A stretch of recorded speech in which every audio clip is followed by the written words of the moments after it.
All right, y'all. Welcome into the next iteration of our Veterans Disability.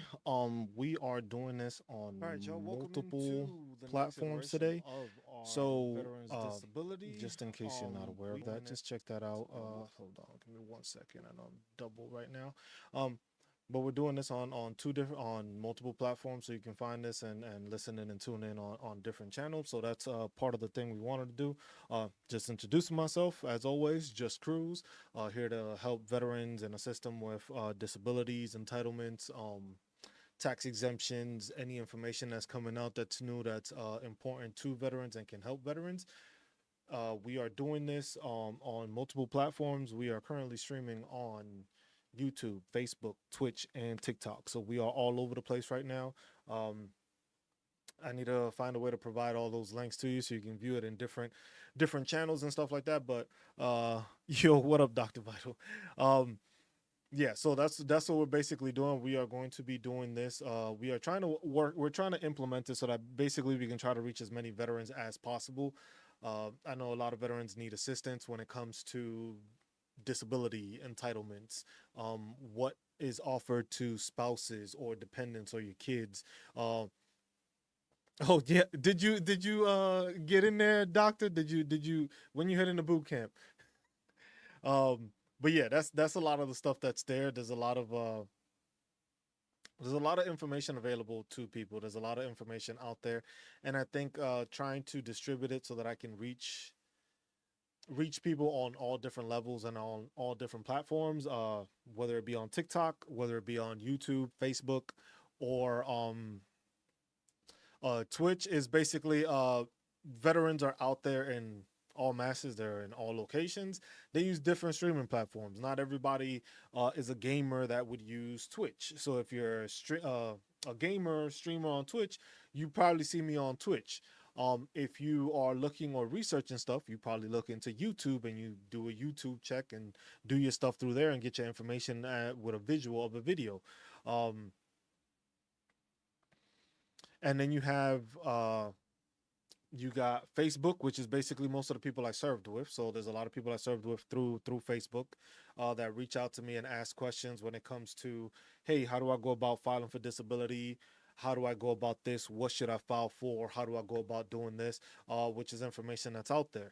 Uh, all these different platforms offer different availability. Twitch, I have gamers, I game, so I play with people like that. YouTube, I create videos and try to educate people through there. I also multi-stream on that. Uh, TikTok, usually it's more ranting on certain things or talking about certain things and having discussion with people. But this one is more for assisting veterans so that veterans get the information they need. My main channel for this is the YouTube channel. So if people tune in, it'll be a better viewing on YouTube to check this out, see what you have to see, and visualize from there. That's your best option, because that way I have everything there and I can show you and highlight everything to you over the stream, so you don't miss out on anything. You get a visual. I show you where the documentation is, where you log into. Browser sources and all that stuff. So that's what that is. So just that was a quick rundown because this is the first time I'm doing it on all these platforms at once. So we're gonna start with announcements for the stream. So basically, what we are going to do is we are working on a digital product, basically. Um, this is something that kind of goes against what I was planning to do, but I was planning to make stuff available for free. That's what I do these on Sunday, is basically to provide assistance to veterans for free of charge. You ask a question, I get you the answer, I find you where the answer is so that way you can find it and stuff like that, so that way you have the ability to do so. But we are going to be working on a digital product that basically will encompass stuff for active duty service members and veterans. This will probably just have like a $25 charge on it. Something not nothing crazy, but I'm planning to make a digital product that basically encompasses your time in active duty all the way to your time as a veteran, as a spouse, dealing with all the stuff and having all that information available to you, so that way you have it. So it's basically there's other channels that do the same thing, that provide a resource of that manner, where it's just they're providing you that information and they're providing you like a course.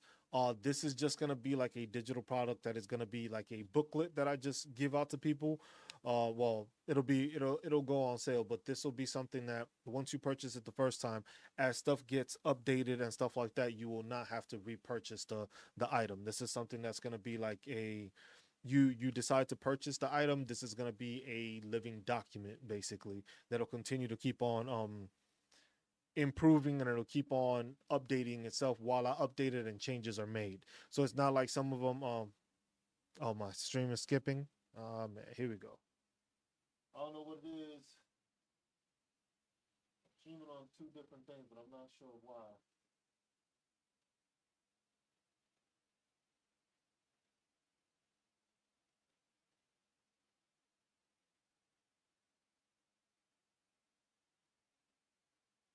Yeah, I'm not sure what it is. Um, because basically that's what we're doing. We are streaming on all these platforms, so maybe my computer is not willing to want to do it. So that might be the case. So we'll try to see if we can figure something out. Otherwise, but yeah, that's what it's going to be. It's going to be an ongoing document. So basically, once a person purchases the digital product, basically you will be on a email list. Once you're on that email list, let's say there's an update to the document, I'm going to be basically shipping that back out again. So as stuff gets updated, uh basically the version you get may be a PDF version that is stuck that way. But then when there's changes, like when there's changes to, if in April when they're stating that the changes to the mental health evaluations may change, or tinnitus may change, or sleep apnea, where they have the final action date of April when they're planning to give information out to basically let veterans know, like, hey, this is when it may change, or this is when we're giving ourselves uh this is the date that they're giving themselves to actually complete this. That's what the VA is saying. But remember, it's kind of the same issue, is that this has been ongoing since 2022. So that's something that people need to realize when it comes to it, that you are getting information from the VA letting you know that it's going to update in 2022, possibly because that's the date that they're giving themselves to give this information. So that's something to keep in mind and look into, because it's not set in stone, I would say. Um, the other thing that I wanted to mention with that, yeah, just updating it.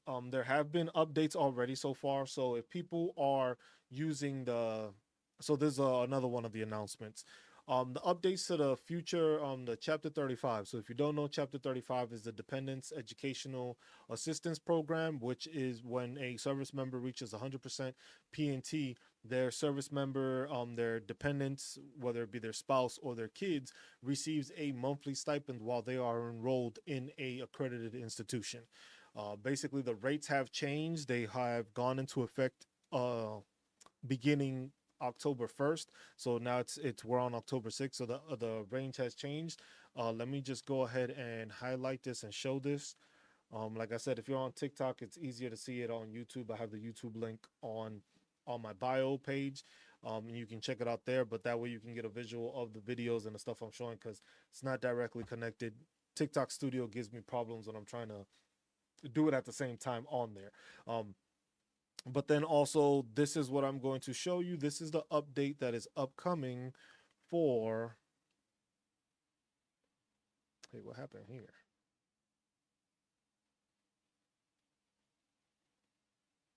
Okay, so this is the upcoming changes. Um, So the future rates for chapter 35, I know on mobile it's kind of limited and smaller, but this is the best I'll try to see. Basically the updates for it is basically how we determine your rates. So basically, like I said, if you are a dependent, a spouse, this is stuff that basically you will be able to use and receive as long as you go through. I'm getting a listen tomorrow. Hey, congratulations, Dr. Vital, and listening to the army. We have a fellow Twitch friend that I've known for quite some years now. He is enlisting in the army, saying he's enlisting tomorrow. So congrats to him. And but yeah, this is like this information here is stuff like this is something as a veteran you take advantage of. As a service member, we'll get into the tuition assistance thing because today was going to be mostly like a educational benefit to service members and to veterans kind of thing. So that's why we're leading with this announcement of the Chapter 35 benefits update. So basically, is the type of education or training you're getting, how many courses you're taking. That's how they determine your rate. So basically, once we continue down, like right here, it scrolls down, and for institutions of higher learning. So basically, there's a difference where you can do it through a accredited university, which is basically to get a degree, bachelor's, master's, associate's degree. That happens. And then there's also non-college degree programs, which trade and vocational schools. But remember, it has to be approved through the VA for that school. It can't just be a institution that you just made up and found and decide, hey, this is what I want to enroll to. So still has to be verified. But the changes, it was like 1,400 dollars, and it has changed to basically these are the rates now. So basically, if you're fully enrolled in higher education, so basically it's the same thing for non-college degree programs and college degree programs. Same rates, just the time enrollment is different. So basically, for full-time enrollment, you would get $1,536 now is the new full time for each month. And remember, this is a tax free benefit. So this happens too if you have your spouse. If your spouse is going to school, that's $1,536. If one of your kids is going to school, $1,536. If a second kid of yours is going to school, 1536. So remember that can be an addition of almost whew, that's a good amount of money right there. That's $4,500 a month you would be making within your family if people were enrolled in school at the same time. That's if they're enrolled in school at the same time. Doesn't always happen that way, but let's say you are a 100% P&T veteran. Down the line, you can go and you get seen. You become 100% P&T, and your kids become of age, or your spouse decides to, hey, I want to enroll in school. They would be able to receive this benefit. Now, keep in mind that when you are going through to get this benefit, you have to make sure that you are going through the school. This is something that you have to apply through the school because the school is also going to fill out the documentation that gets submitted to the VA. So basically, um, in the case of my school, you go through the military liaison office because they usually have like a veteran office or they have a military liaison office. You go through there and you ask them, and you are able to get that information from them. Most of the time, the college will have a specified document that has to be filled out, which will basically explain, like, hey, what is it that you're applying for? Are you using your GI Bill benefits, or is it a DEA Chapter 35 benefits? Or if it's a spouse, you would have to pick the Chapter 35 benefits. From those benefits there, you fill out, and most of the time you have to put the classes you are enrolled into, what you're getting enrolled into. For my school, at least, if you're an undergrad, you have to get a advisor to actually sign off on the document saying that these are the classes you're taking and are going to be enrolled in. For graduate studies, for myself, I didn't need to do that. It was just fill out the courses, put them in, you submit it to your school verifies that you're enrolled in those classes, you get it, they send it to the VA, then the VA gets notified like, hey, so and so is your spouse or your dependent is enrolled for 3 classes, 2 classes, 1 classes. Keep in mind the full-time enrollment, 1536. 3/4 of the time enrollment, 1214. Half-time enrollment, 890. So that depends on what they go. So basically, if you're enrolled less than half the time, we'll pay you up to the amount listed here for every month you're enrolled, but no more than the cost of your tuition and fees. So basically, less than half time and more than a fourth of the time enrolled, 890 for each full month, or the cost of your tuition and fees, whichever is less. 1/4 enrollment or less, 384 for each full month, or the cost of your tuition and fees, whichever is less. So basically, if your tuition and fees cost less than that, they basically are paying for that amount. Um, Example, if you're enrolled less than half the time and more than a fourth of the time and you attend a 90-day term, you may get up to 2,670 for the term, $890 per month. But if your tuition and fees are less than 2,670, then we'll send you the amount of your tuition and fees at the start of the term instead. So basically, they do it as, hey, if you are enrolled for more than half the time and up, basically they are going to give you that full amount. If you are enrolled for less than that, they basically are going to look at it as like, hey, this is what you're earning. This is how much your school is. If your school is going to come out to less than this, we're just going to pay for your school, kind of thing. So you get it like that. Uh, if you're in the position where you transferred your GI Bill, keep in mind you can use these in concurrently. So you can use your GI Bill for your family member because basically that pays for 36 months of schooling. And then if they are a dependent, they can also add the Chapter 35 benefits on top of it. It is not a one thing or another kind of thing. So that's one thing to keep in mind when people understand that it's not double dipping because basically you have the GI Bill and you have the benefits as a dependent. So you can use both of those. So keep that in mind when it comes to that. Now, when it comes to like Dr. Vital asking, what about school while active duty? There are a ton of options where it comes to doing it all for active duty and for basically active duty. You have tuition assistance. So when it comes to tuition assistance while on active duty, what you do is you go to your education center. I know it has before when I was in, you had to get approval from your commander to sign off on it. I believe that got removed. But best thing is to check. I'll double check. That's something I need to get back into and ask a bit more questions about the active duty side so I can provide that specific information. But I know you go to your education department or building or in your installation and you ask those questions. Most of the times there are universities that are within your installation.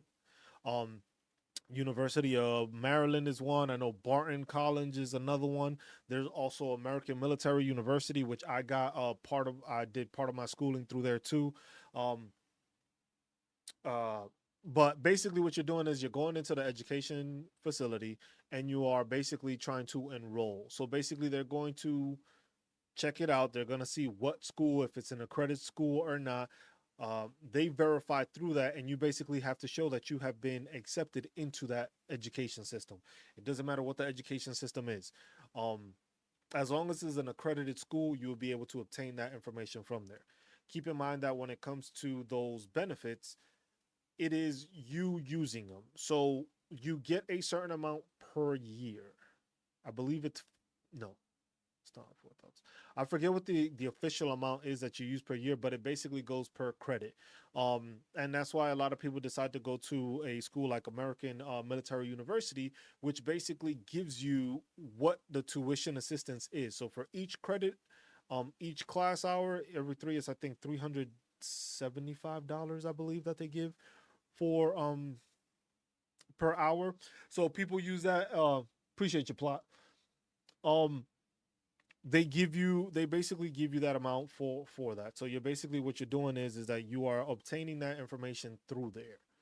You're getting school. So basically, like American Military University is one of those schools that basically it does not charge you more than what the tuition assistant provides. So basically, let's say it's $375. That's exactly how much your courses are going to cost for American Military University. American Military University also does not have you pay out of pocket. So it is something that you can take advantage of, that you're not paying out of pocket, because they make sure that, hey, tuition assistance is going to cover the full amount of what your classes are you're taking. So if you're taking 3 courses, which is kind of crazy, especially if you're active duty, I say, hey, look, you can take 1 course at a time. It's being paid for. You're enrolled in the school. They pay for your tuition. Fees and stuff like that, you may have to pay on your own. Any fees like to register to the school, stuff like that, those fees you'll have to pay. But tuition will be covered by the school. Keep in mind that there is that cap when it comes to those credit hours. So if you go to an institution that basically charges more than that, that you would have to come out of pocket for. Some people decide to use their GI Bill. I wouldn't suggest it. I would just say, hey, take your classes one at a time and pay for it while you can. Basically, this is something that the school and the army, or basically the military, because that's how I did it within the army. It helped me get my bachelor's degree or finish off my bachelor's degree. Because I went to Fort Hays State University and I got my bachelor's from there, but that was with tuition assistance paying for it. So that's what a lot of people don't understand when it comes to that. So that's something that people need to take advantage of, because you are obtaining your bachelor's degree free of charge. So you're not paying, you're not getting school loans, and that doesn't interfere with your GI Bill. Your GI Bill can still be used after the fact, which is something that a lot of people don't understand and don't realize. That it's like you can start getting your credit hours, your you can do electives or you can do your core classes depending on the school that it is. If you're going to continue to go through the school and you know you're going to make sure to graduate from it, that's what you do. Some people use it as a stepping stone. Sometimes they go to a certain university, and then from there, when they have more time or they get out the military, they get all those credits and they try to transfer them over to another institution where they wanted to do, and then they use their GI Bill. Keep in mind that when you're taking those core classes or those essential classes, that goes a long way because you are not paying for them. That is less money being spent and less of your GI Bill you would use on the outside part. Some people do use their GI Bill in order to how would you say, uh they use it to make sure that you have the ability to visualize it. You want to make sure you can see what you're planning to do, what you want to do, and what you're planning to get into. You have to set that plan up for yourself. You have to make sure that you know, hey, if I am going to serve, this is what I want to accomplish. You have to set goals for yourself. If you have to make sure that you are understanding, like, hey, I plan to enroll in Maryland University for a bachelor's degree in Homeland Security, let's say. If you are going to go for a bachelor's degree in Homeland Security, then you have to make sure that you are going to do all the stuff available to you to do it and get it done. So basically, you want to get a straight out you want to get that listing of what courses it is. What do you need to graduate? Because you're gonna need all those classes. If it's for a bachelor's degree, you're gonna need 120 credit hours to complete. That's 4 years of school basically. While serving in the military, you're not gonna be able to take 4 classes per semester. In some cases, you might. In some duty stations or some units, you may be able to, where you are afforded an extra little bit of time. If you're working at like the brigade level or the division level, where you're not always going out to the field, you're not doing extensive training and stuff like that, then it becomes easier for you to be able to put on a bit more classes because you know you're gonna have the time for it. But if you're like in an infantry unit that, hey, y'all go out to the field almost every other month, best thing would be to just make sure, hey, take that one course and take one per semester. If you know, hey, you look at the training calendar, because you know some units have them, some people follow them, some people don't, or they always add to it. If you got your training calendar and it shows, hey, we're gonna be out in the field this time, and then we got white space throughout the rest of the time, use that to your advantage and enroll maybe in a second course. Use that. Tuition assistance pays for it. Now you got 2 courses under your belt that you got in one semester, and you could do that. Me, I decided to do 4 classes my last semester just to make sure I can graduate, and that was rough. Serving as a platoon sergeant and going to school full time was rough. I got it done. I completed it. I'm proud of myself for that, and I got my bachelor's degree. You don't have to do it that way. If you're planning to serve for a long time, or even if you just getting in your first contract, you can start doing that, and you can take advantage of tuition assistance. Also, another one that's out there is the credentialing assistance. That's one of the ones that I didn't learn about till later on in my time in service.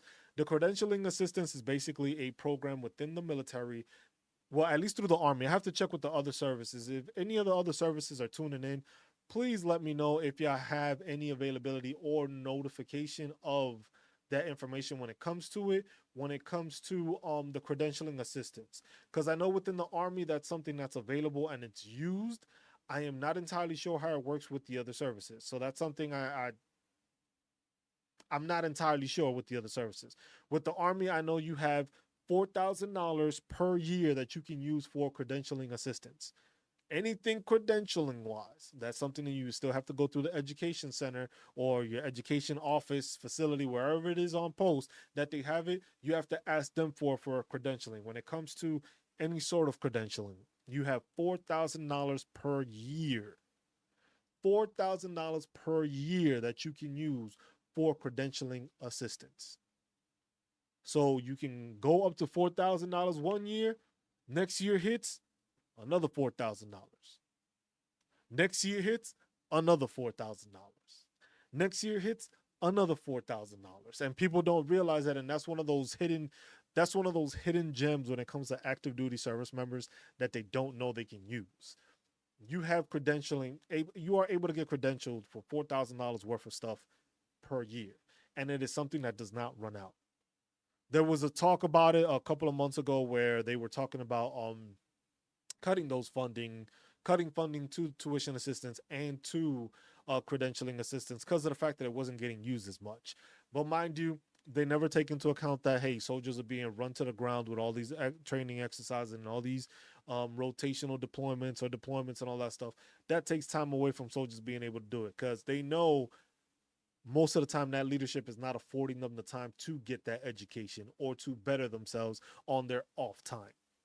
So that takes into account where they were thinking about removing it or lessening it or making it so that you only have 4,000.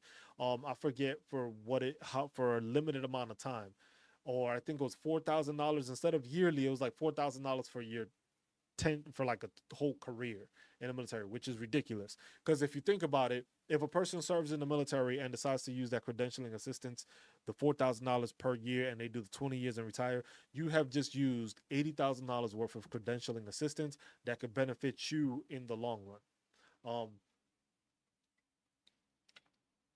Appreciate you, Dr. Vital. I get more there. You can see it better on there if it's working better for you. But yeah, YouTube and Twitch should be working there. Facebook, I do it for mostly the friends that I served with. But YouTube is where I have all my resources on YouTube. So all the videos I've made, all the other stuff. Basically, I have a lot of the videos also on there. If you become a member, it is only $1 a month that you would be doing that. And basically that's where I store all these lives. So all the past lives that I've been doing this every Sunday. I think I've missed one Sunday this year, or maybe two Sundays, one because I've headaches and when I was just out of town and I totally forgot about it. But besides that, every other video is on the members, so you can just tune in there, check it out. It's $1 a month. Nothing crazy, but if you want to get educated and have videos of all the stuff that I've done and spoken about and helped other veterans when it comes to disability, filing, stuff like that, there you go. I've had a couple of people that I've assisted on YouTube, people I don't know personally, and I've gotten a couple of people already to 100% permanent in total just because of being assistant to them on these lives and doing it that way. So not to say that I'm an expert on these topics, but the thing is I educate veterans to a manner where I show you where the information is and how to use the information to be resourceful. Because a lot of veterans are going to these outside entities and they're paying thousands of dollars for a lawyer and stuff like that. In certain cases, that is required when it comes to certain situations where you need that assistance. But when it comes to filing disability claims and taking care of yourself, that is not something that's necessary to go and pay a outside entity thousands of dollars for information that you can visibly see and receive through a live Q&A. Something as simple as me just talking to you guys. That's something that you can use and you can benefit from. You don't have to worry about it. You don't got to pay it. If you want to donate and help support the channel to help it grow, so maybe I could get better internet, basically, so my lives can actually be reached out to all the places. That's the stuff that I appreciate. But there's never a fee for any of this stuff that I do on Sundays. Sundays is basically, hey, you tune in, you ask questions, you get answered. That's basically the priority here, is to assist veterans. The digital product that I'm working on, that's something that it's going to be, hey, I am taking time out of my availability to create something for military service members and for veterans. So in that case, it was like, yeah, I'm going to charge at least $25 for it. but it's going to be a long document that's going to contain videos, going to contain um, diagrams, how to's, and all that. So it's going to be a very in-depth thing. And like I said, once you purchase the product that first time, you are going to be on an email list. That email list, when I make, hey, version 1.3 or something like that, you will automatically get it submitted, so you don't have to worry about repurchasing or anything like that. It's going to be an ongoing living document that you can take advantage of. And it was just like, hey, I would hope people don't just pass it out, but I can't control that. I would just hope that people keep in mind that it took time to create something like that, and it's just to assist veterans in the best way possible without taking resources away from them. But yeah, like I said, when it comes to school stuff, that's tuition assistance is like that. Credentialing assistance, if you serve 20 years, that is $80,000 worth of credentialing that you can obtain. $80,000. Let me see if I can find the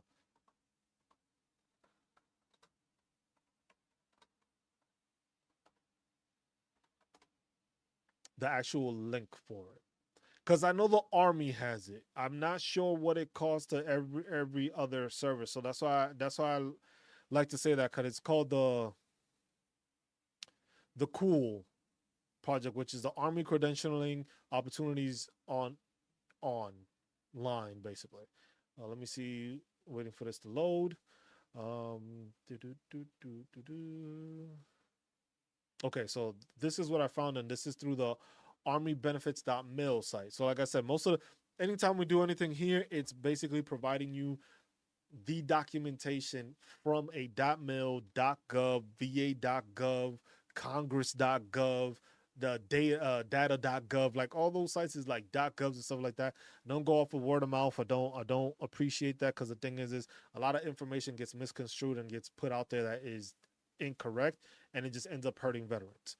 So basically, this is the Army credentialing. It's My Army Benefits. So if you look up My Army Benefits, you can just type that in. That is basically what it'll show you on here. Most of the stuff, this is My Army Benefits has it. There's a couple of other branches that actually have it. Not all the branches have a My Army Benefits. There's a My Air Force Benefits, and then there's My Army Benefits. Navy Benefits, I'm not entirely sure if they have one. The Marine Corps, I couldn't find one, because some of them are like .coms, which are those files like the Army Times type thing. It's basically an entity within the military, but it's not specifically a .mil. Some of them are not sponsored by the service. Some of them are just organizations that work with them but are not specifically sponsored by this. The army.mil is a .mil site, so it is there. So basically, summary: Army credentialing opportunities online helps Army service members find information on certifications and licenses related to their military occupation and civilian careers. So this is just like the Army Credentialing Assistance Program, virtual counseling cell. Basically, if you need assistance, there's a link. You click on that, and it takes you there. Eligibility: active duty soldiers are eligible for credentialing assistance if basic combat training is complete. So basically, as long as you make it out of basic, that's for you, Dr. Vital. You can use this, because there's no other eligibility and no other requirements for you to do it. So as long as you are a service member and you go to get your credentialing assistance, all you have to do is make sure you pass basic. So benefit highlights. So the Army Cool contains a variety of service-specific information about certifications and licenses related to military occupations. Army Cool can be used too. So here are the different ones. Get background information about civilian licensure and certification in general, and specific information on individual credentials, including eligibility and testing requirements and resources to prepare for an exam. Identify licenses and certifications relevant to individual military occupations. Learn how to fill gaps between military training and experience and civilian credentialing requirements. Learn about resources available to service members that can help them gain civilian job credentials. So one aspect of it,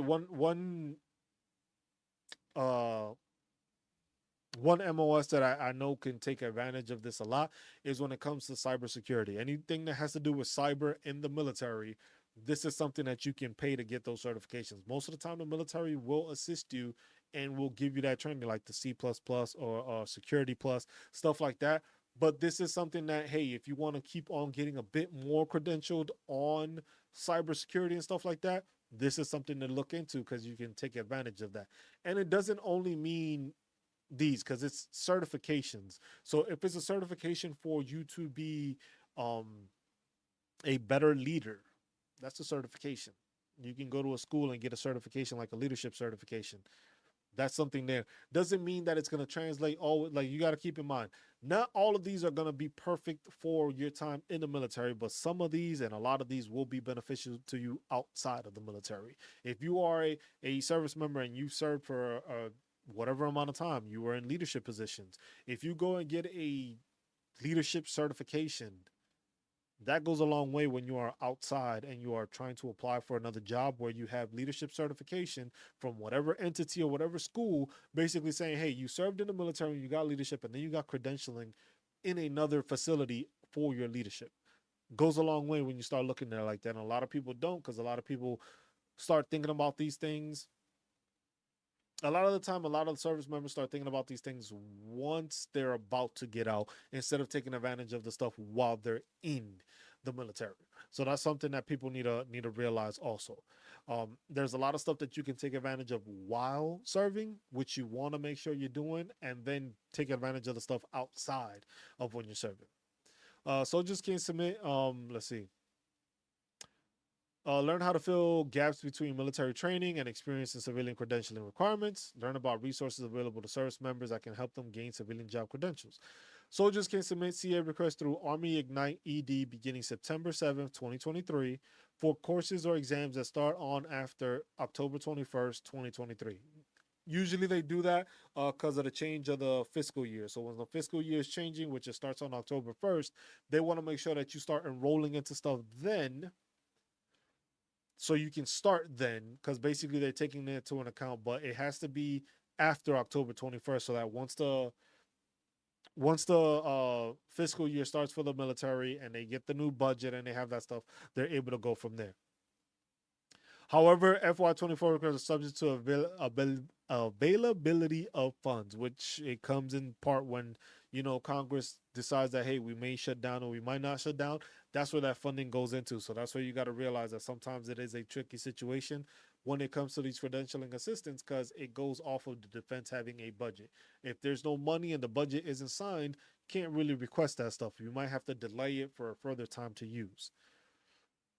Uh, Application process. School plays a role in a four-step credentialing process, but some steps require you to reach out to the credentialing agency or exam vendor. The four basic steps are shown below.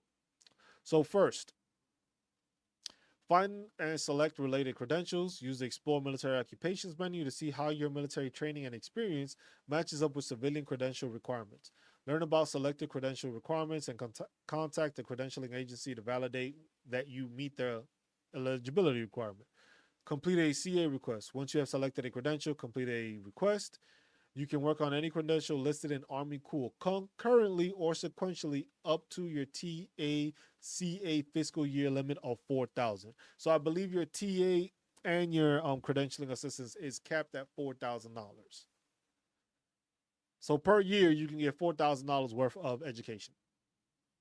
Like I said, when it comes to serving and using your GI Bill, some entities, some of these schools are way more than what the tuition assistance asks for. But that's where you can go ahead and do your research. Talk to the school you want to go to. Let's say, hey, you want to go and you want to study at Alabama because you want to go and be part of that football crowd and stuff like that. You can start doing your research. Ask them, it's like, hey, I'm planning to take courses of these courses here. Am I able to transfer over these courses? And you can talk to an advisor. The advisor could just be like, hey, okay, you have these, this class won't transfer, this class will transfer, and stuff like that. And you get all that information so that at least you can start taking classes through the military, through the TA, take advantage, pay for those classes, and then you will be able to transfer them over to an institution outside of the military once you're out and taking advantage of the GI Bill. So those are the things that people don't think about when it comes to that, to assisting themselves. Basic steps, it gives you the breakdown of what you have to do, programs, and all that stuff. Gives you a breakdown. Complete training or exam. Once the CA approves the CA request for training, exams, recertification, or material books for recertification, you'll be enrolled in an approved course and will receive required course materials. Vendors must upload the grades within 30 days of the end date. If the vendor does not receive the results of the exam, it is a soldier's responsibility to upload the exam results into Army Ignite. So basically, the Army is saying, like, hey, let's see, and it says here, if the grade is not uploaded into your account, recruitment for CA costs requested on the CA request will be initiated with the defense. They gonna get their money and they gonna take that shit out quick without asking questions. I'll tell you that. That's how defense works. Defense will take forever to try to get your money, or when they mess up, they're gonna take their sweet ass time. But when it comes to them, you owe money, they're gonna try to get you as soon as possible. They don't ask no questions. They don't actually validate the actual debt or anything. They just make sure we are going to grab this and we are going to take this money from you. Keep that in mind. So for the credentialing assistance and the tuition assistance, it's the same thing. If you're using the tuition assistance, if you lose or you fail the course, you will have to repay that money back. So basically, let's say you take $4,000 worth of classes and you fail $4,000 worth of classes, you are going to owe the military $4,000 because it's basically like money they gave you. It's not money that they charge you for. It's not something that basically goes to like your taxes. It doesn't show up on your income. It's just basically they see it as like, hey, we put $4,000 in here for you to check this out. You're gonna see it now. So that's the one thing. That's how it populates itself. So if you fail the course, you're gonna owe the money back. Keep that in mind. If you do the class and you fail, you're gonna owe the money back. So basically, you're getting money to go to school. The same thing with tuition assistance. You can go and apply, take 3 courses. If those 3 courses you fail 2 of them, you pass one, you're gonna owe the money for those 2 classes you failed. Basically, that's like the system that they work with, is that they want to make sure that you are using your benefits. But at the same time, you are not taking advantage of taking it and then failing and not actually producing what you are trying to gain. So that's something that's there to keep in mind. It's just like, this is also, like I said, this is on My Army Benefits. You can check that out there. This has a bunch of different stuff: benefit calculators, resources, news, benefits library, which is resource locator, state and territory benefits, which is very helpful for things like that. When you are stationed in different locations within the Army, you can use that to benefit yourself, because now you can find specific benefits that are within that state. Also, it does mention stuff for veterans, which basically it gives you that information for you to use. You have that information there. As a veteran, you have it to highlight and showcase where it is that you will gain the information, what your state provides for you, whether it's state tax exemptions, um, dependent education assistance. Because, like I said, some states give. Texas, I know, does. I think it's the Hazelwood Act, I think, for Texas, which basically is assistance towards dependents and military survivors or spouses. Same thing in New Jersey. They have a exemption through them that basically, if you're a service member or veteran like that, you get exemptions also if you're 100% PNT. For some states, you get more stuff because you're 100% permanent in PNT, and some states, just you being a veteran, you get those benefits also. As long as you have a honorable discharge, most of the time you will receive those benefits and you take advantage of them. When it comes, like I said, when it comes to serving in as a veteran, you have Chapter 35 benefits and you have your GI benefits. Those benefits, continue. Basically, goes to the school, but you got to remember, you have to apply to the school. You have to be enrolled in the school. You have to show that you are enrolled, and then you go through the paperwork of doing that. Once you obtain those education benefits go a long way when it comes to obtaining that information. Not everybody receives that information. It is not always available to everyone. Um, but at the same time, if you're not taking advantage of it, it's your loss. Basically, nobody else is gonna gain from it. Nobody else is gonna do that stuff. So you have to keep that in mind when it comes to it. That you have to you gain that information. You have to use it. You have to make sure that you take advantage of all that information that's available to you. Yes, Dr. Vital. Yes, Doc. The question is so most benefits are. Can I let me see if I can highlight this question? Can I highlight this question? Let me see if it pops up. I don't know if I can. Oh, it does show up. Nice. I can actually populate it on there. So there's a question from Dr. Vital basically asking, so most benefits for active members is available after boot camp. The answer is yes. These benefits you can take advantage of after you've passed basic training. Get to basic training, you go through AIT, you will go through that MOS specific school, you complete that. From there, you will get stationed at your unit, and then from there, all you have to do is basically go to the education center or education facility in your installation and ask questions.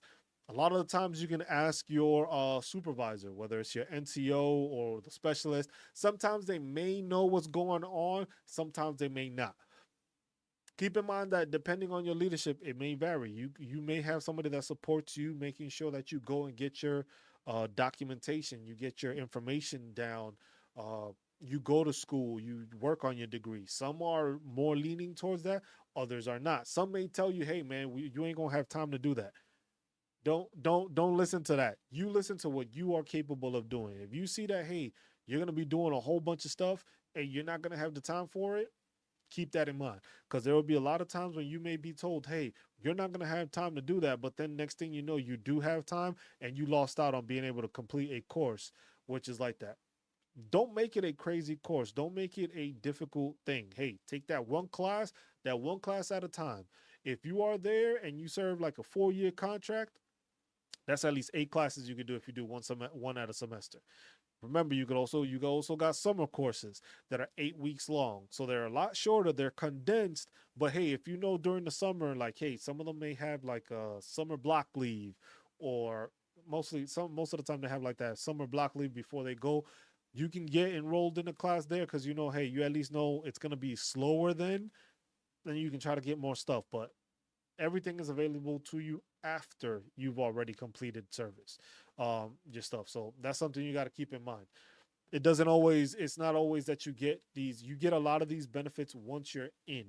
Like I said, this is for the army. So with the army vital, I can help you a lot with, because that's where I served. And that's what I know how operates a bit better than the other branches. The other branches still have availability and they still have stuff to take advantage of. And that's where I need to find other outlets and I need to find other service members and veterans from other places that do these kind of education benefits, so I can have them and just, hey, let's break down how the education benefits work through the Marine Corps. How does it work through the Navy? How does it work through the Air Force? So that way I can put all that together and be like, hey, look, this is the resources for the Army. This is the resources for the Navy. Shit, even the Space Force, because the Space Force is a newer branch that just came out. I'm not really too versed in the Space Force and what they do. I don't know what they offer, or the rank structure. I don't know what their ranks are called. Like stuff like that is just like, I think they're Guardians. Is it Guardians? I think they're called. Said the baby force. It's just like, so it's stuff like that. But at the end of the day, after all those services, all those branches, you are still a veteran and you still deal with the VA. The resources and the stuff you go through with the VA do not change. No matter what branch you served in, it is still the same VA. It's not like, hey, you deal with the Army VA or you deal with the Navy. No, it's the VA. It deals with all service members. So that's something that people need to understand. All this information and all this stuff, it fits for everybody. Every service, every different service, that's how it fits. That's how it works. You will gain that information that way. Take advantage of it. Like I said, any illness, any injury, make sure you get it documented, vital. Make sure you get it documented and stuff like that. Because the thing is what a lot of veterans don't understand is just like all that pride and all that mentality of not wanting to get stuff done and not looking at it hurts on the back end. There's nothing wrong if it's just like, hey, if you're prideful or you don't feel you hurt, It don't matter. At the end of the day, those injuries can become worse, and that goes a long way. So you need to make sure you're educating yourself on that and making sure that you are getting everything documented. Like I said, it starts at excuse me, it starts at MEPS because they're gonna document what they document. If you have any injuries or stuff like that, and they allow you in, that's gonna be notated. If it gets aggravated during your time in service, that is also a service claim you can make. Then it's also everything that you incurred while in service. So all those things vary, and that's what it is. It goes. It's basically educating yourself the same way you would use the education system to basically benefit you as a service member, whether it's through tuition assistance or credentialing assistance. It's the same way to educate yourself and know that as a veteran, you can take advantage of all this stuff. Because once you get into the GI Bill, you got the GI Bill. GI Bill is 36 months. You go to whatever school you want to that's basically accredited, and basically it's paid for. It's 36 months though, not 48. So it's not 4 years, it's 3 years, 36 months. If you cram it in and do summer classes, it counts towards that also. So it said if I get an asthma attack, I can claim it. As long as you have it documented showing that I have it. Um, the thing is basically you're not gonna be able to claim, you'll be able to claim that your asthma got worse because of your time in service. You won't be able to claim asthma because basically you can't say that you developed asthma when you came in to it with asthma. So what you're gonna do is you would be able to claim for it that it got worse while you were in service. I was just like, look, I didn't have asthma attacks. I had asthma, got a waiver. I didn't have asthma after that. But now I started having asthma attacks all over the damn time, or more often, I got to prescribe the inhaler and stuff like that. That's something that you put into your claim down the road. But like I said, for you, since you're just getting into the service, like I said, start a little notebook or a little binder. When you are serving, and it's called a medical profile. If you get on profile for like a bad knee or whatever, keep a copy of that and start putting that away in the folder. No matter how long you serve for, you could do 20 years vital. You could just do one contract and dip. Get all that paperwork and keep on storing it in one place. You have a binder of all the times you went to sick call, anytime you went to the doctor and you got documentation and you got seen, or maybe you went to the emergency room and you got document. Put all that stuff away and keep it at the back end. Because a lot of the times it gets put into the system, sometimes it doesn't get put in correctly. So you having all that documentation goes a long way. Um, but yeah, like I said, it's educating yourself on that. There's the resources for that.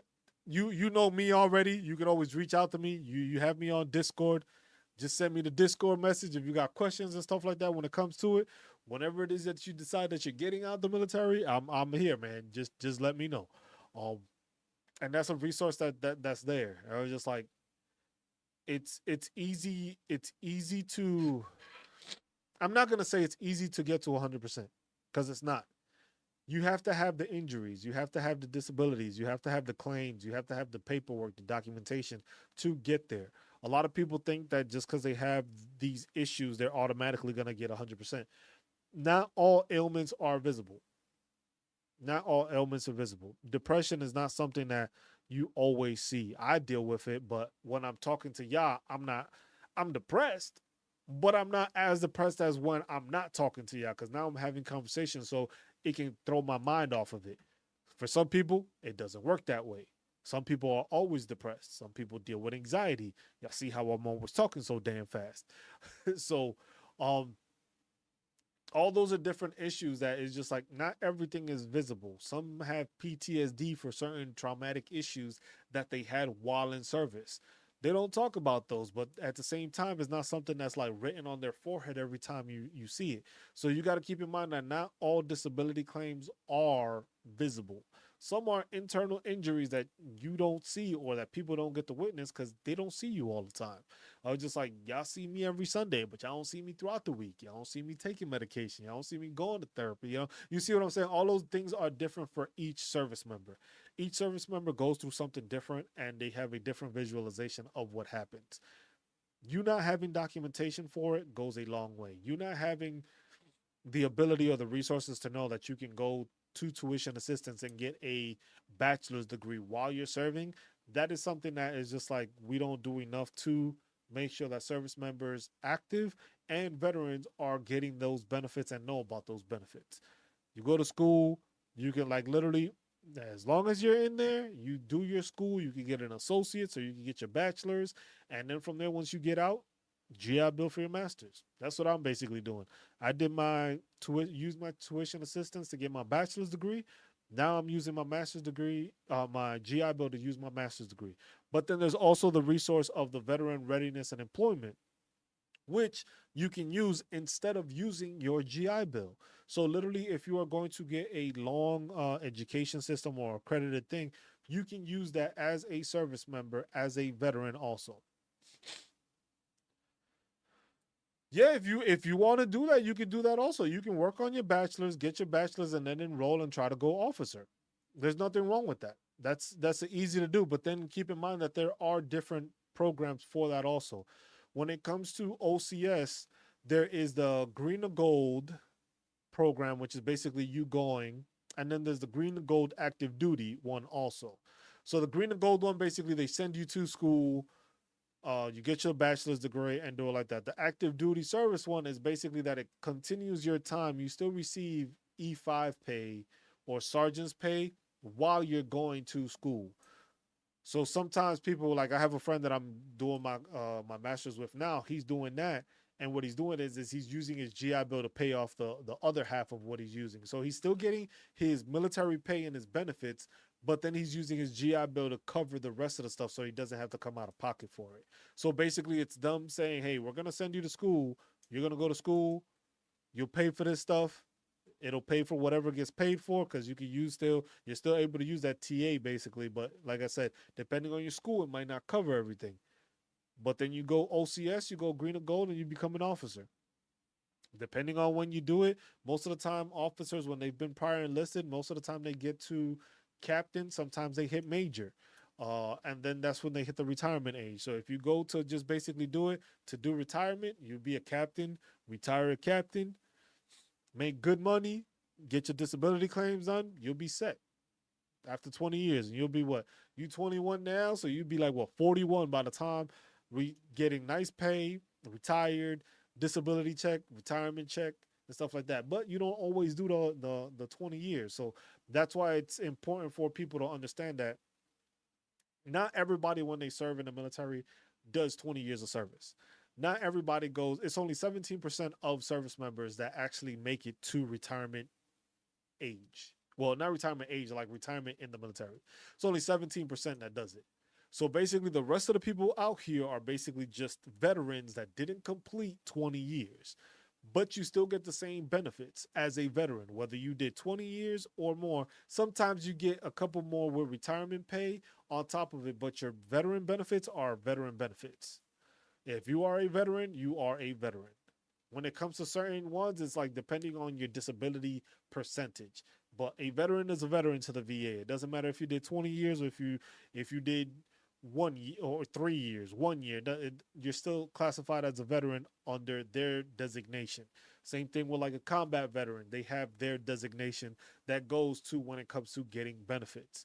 The combat related special compensation, the CRC, that one that one is because you are a combat veteran if you fall under this area. Hazard duty pay, stuff like that. That's the classification for it.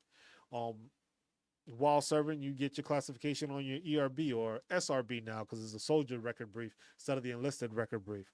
Um, so that's stuff there that is just like that's stuff that you got to take advantage of. You may not do a full 20 years.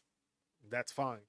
But at the same time, within those whatever time you did, you can take advantage of tuition assistance and use that as a resource to get your bachelor's degree or even your master's degree. Because some people go into the service with a bachelor's already. While you're in, you can work on getting your master's, take advantage of it, and use it as and then after that, you can use your GI Bill to get another bachelor's or another stuff. Or if you decided to serve more than one contract, you can make sure to be able to transfer that GI Bill to one of your eligible dependents. Keep in mind though that has to happen. They have to sign off on that. it's not an automatic thing. You have to go through the education center. You have to go through the retention to let them know, like, hey, I plan to transfer my GI Bill.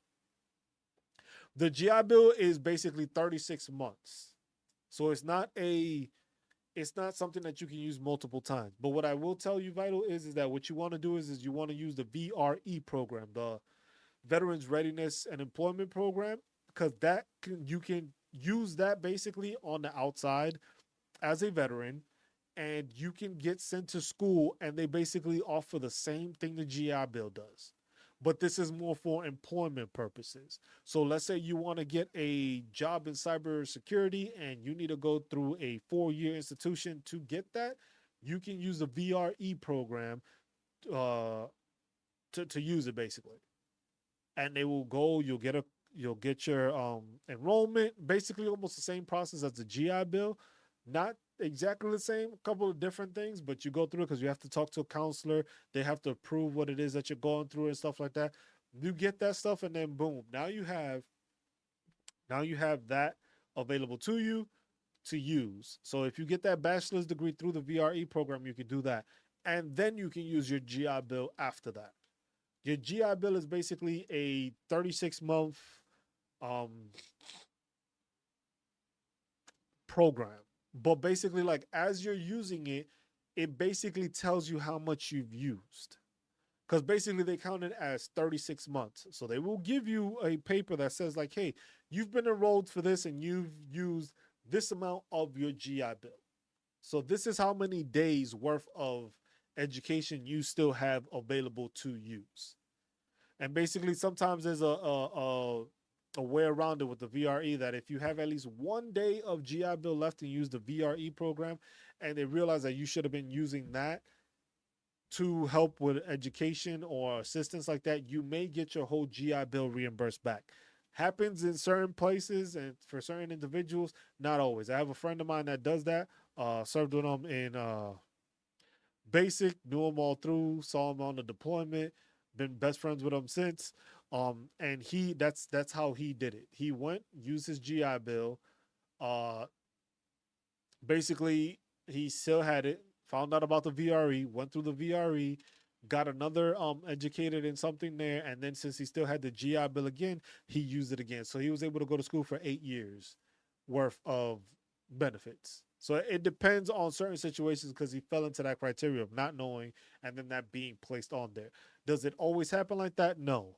But for some, it's like, hey, you use the GI Bill and you use the VRE. Two different programs, basically essentially the same benefits.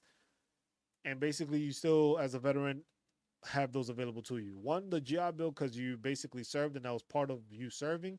And the VRE is, as a veteran, that is a resource that's available to you to allow for you to be able to work and gain employment after your time in service. Because like it's realizing basically that not all hold on, not all military occupations transfer over when you serve. Infantry, unless you're going to become a police officer or something like that, not everything translate. If you are infantry, some things do translate, some don't. If you're cybersecurity or you're a 25 series, if you transfer to that, those are benefits that you can use and you transfer over to the civilian side to use it. Not everything goes, but the VRE program is basically there to help assist veterans in that manner. So it's just like, hey, this is something that you are doing, or this is something you served your time within. We know that this may not transfer as well, so you can use this program to get a education or a certification or a bachelor's degree or a master's degree in this field to assist you in gaining employment in that field that you want to do. So it's basically a way of the VA saying, hey, we are here to assist you to basically make sure that you are basically able to employ yourself or have gainful employment off of the skills that you already have and the skills that will be enhanced or obtained through this education benefit. So that's something that people need to realize when it comes to that. Those are the things that people need to use. Those are resources, but that's resources for you at the back end once you're a veteran. The resources basically, while you're in services, you got the tuition assistance and you got credentialing assistance, both there to be able to assist and help veterans at the same time, or and active duty service members. Because, like I said, once you use it in one aspect, you can now switch it over to the next aspect, and you still take advantage of those benefits. So you can use that. And then it goes into, like I said, once you get to 100% PNT and you get those Chapter 35 benefits, which is for your spouse and dependents, you use that on top of that. You don't get to use both. You don't get the GI Bill and the Chapter 35. You basically have the GI Bill. Your dependents, if they have the GI Bill that you transfer to them, they can use the GI Bill for their classes, and then they can also use the Chapter 35 on top of it. So there they can double dip. You cannot double dip because you will be just using your GI Bill. But like I said, uh, like we had it, the resources basically of how that's changed, and Chapter 35 with now how the benefits are, that now it's 1,536 for full time, 1,214 for 3/4 of the time, and 890 for each full month. So basically, depending on what it is and how much it costs, that's what you receive. If you're able to go to school, hey, that's an extra $1,500 there. But you got to remember, there, when you're using the Chapter 35 benefits, your dependents and your spouse, you are paying out of pocket for these courses. Unless you fall into the criteria where it's just like it says, you are below half-time enrolled or like less than a fourth enrolled, that's when they're just like, hey, we're going to send you this amount depending on what your tuition is. If your tuition is more than that, you're paying out of pocket to make sure to pay that. And it is not something that is getting fully paid like it is the GI Bill where your tuition is being covered. Whatever the price is, GI Bill will cover it. Chapter 35, you are getting that stipend. Keep in mind that this stipend is also tax free.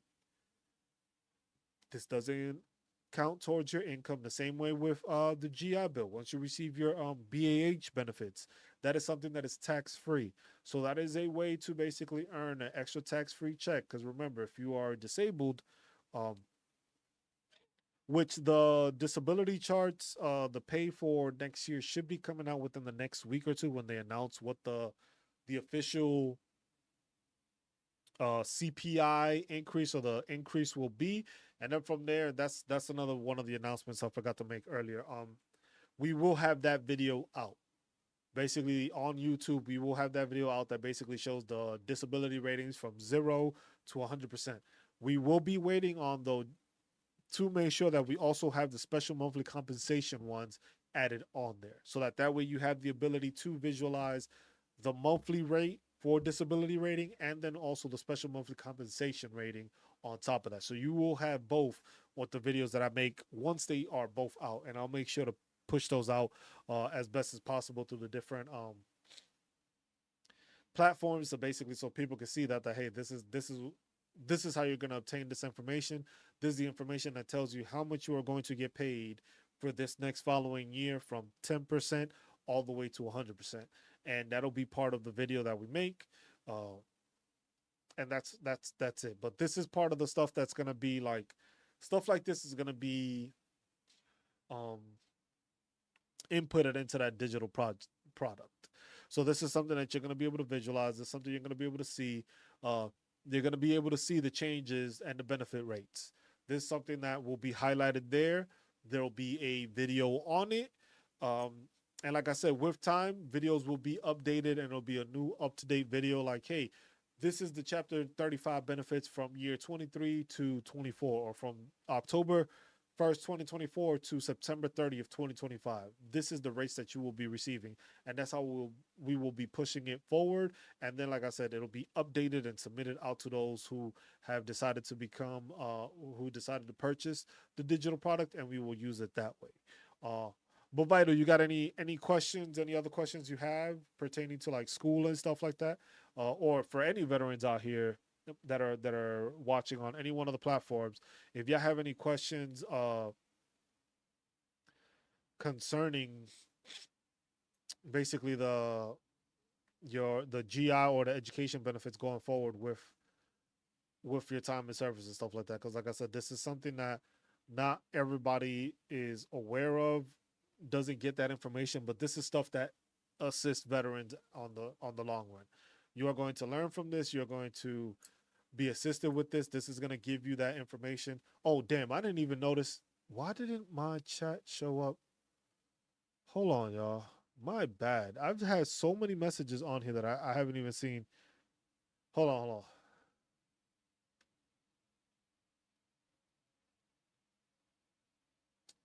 My bad. I just noticed. I just looked at my thing. For some reason,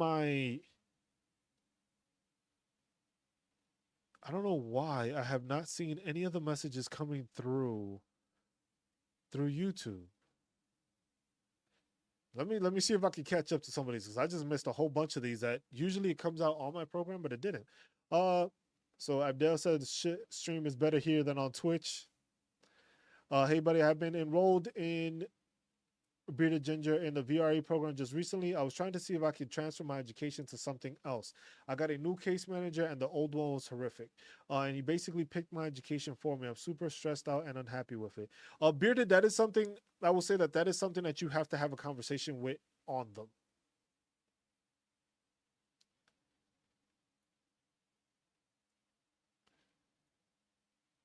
I was just like, that's something you have to have a conversation with your education manager, basically to see what it is. Because the thing is if you have a problem with it, that's something you have to make sure you let them know. Like, hey, I had a problem with this last counselor, and this is the problem I had. They tell you, so that's something you have to talk about, so that way you are doing your best effort and you're not stressed out and you're not dealing with issues that can hurt you on the long run when it comes to getting like that. Next thing I have here is question. How can you use DEA, and GI Bill at the same time? I was told no for my son. You stated earlier. So basically what it is because you got to remember you are filing for, you're using your GI benefits which have been transferred. So the thing is you have to put that there because last I checked, you were able to use both. Because the thing is it's two separate things. The GI Bill is basically the GI Bill is given to you through the military. That is something, an entitlement you receive. Now, it is making sure that you transferred it over. So you are enrolling into the school for that. But then at the same time, it says you are able to use Chapter 35 because that is a stipend that you are using there. You have to file for that also. So it's two different things you have to file for. It's submitting and approving, getting approved through the school and using a GI Bill to pay for it, which pays for that. Then you are doing the same thing and applying for the Chapter 35 benefits for your kid to use them. I was like, most of the time they tell you can't because the thing is they're not sure how to do it, but you have to go through the process of filing for both of those things separately because you're not doing them jointly. I think what you tried to tell them is just like, that's why they tried to tell you that it's like, oh, you have to do it one or the other. You can't do both at the same time. So that's where you might have ran into a problem. I had to have my back injury and have offsite surgery so I could continue to fly. Well, I missed a lot, man.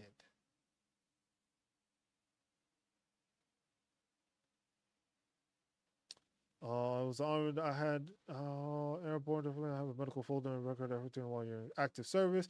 I'm preparing to file PTSD claim. Crews, can I just get the nexus during? Can I just get the nexus during based on the CMP examiner's opinion? The thing is depending. So the question is like he's preparing to file a PTSD claim. The nexus letter is basically beneficial to you when you are receiving this information from an outside source. So if you are getting diagnosed with PTSD from an outside source, that's when it's helpful. If you're doing it through the CMP examiner, the CMP examiner is just basically there to evaluate to see if you have PTSD. You want to have documentation highlighting how bad your PTSD, what triggers your PTSD, are you being seen for it? That's that extra documentation you want to make sure you have. And if it's something that happened while in service, if you have the documentation showing when it happened, like if it was like a police report or anything like that, you want to make sure you're highlighting that in there so that it's visible. Because the thing is like I said, the CMP examiner does not have to put the extra stuff in there for you. Some CMP examiners are nice enough that they do evaluate you and they see that you have certain other stressors or certain other claims and they put them in there for you. They don't have to do that. That's not something that they have to do because the thing is they are there to examine you for what you claimed, not to put on top of it. So make sure you're doing that on your own. What do I have? Military Mike, my man. It was just like I was fortunate to get 31 years. Is it better overall to actually go to class versus doing it all online? That depends on, yeah. Airborne answered that question. It was just like it depends on your style. If you are a person that likes to be educated and likes to have that conversation, that dialogue in person, you're better off going to class. If you are a person that's okay with just doing the discussion boards where somebody asks a question, you just type in an answer and respond, submit papers and stuff like that, online might be better. If you get that anxiety, which I know some people do deal with when it comes to being around a lot of people, depending on your school, you could be going into one of those auditorium filled places where it's too many damn people and be like, bro, I'm not doing this shit. Or you can do it online. So those things.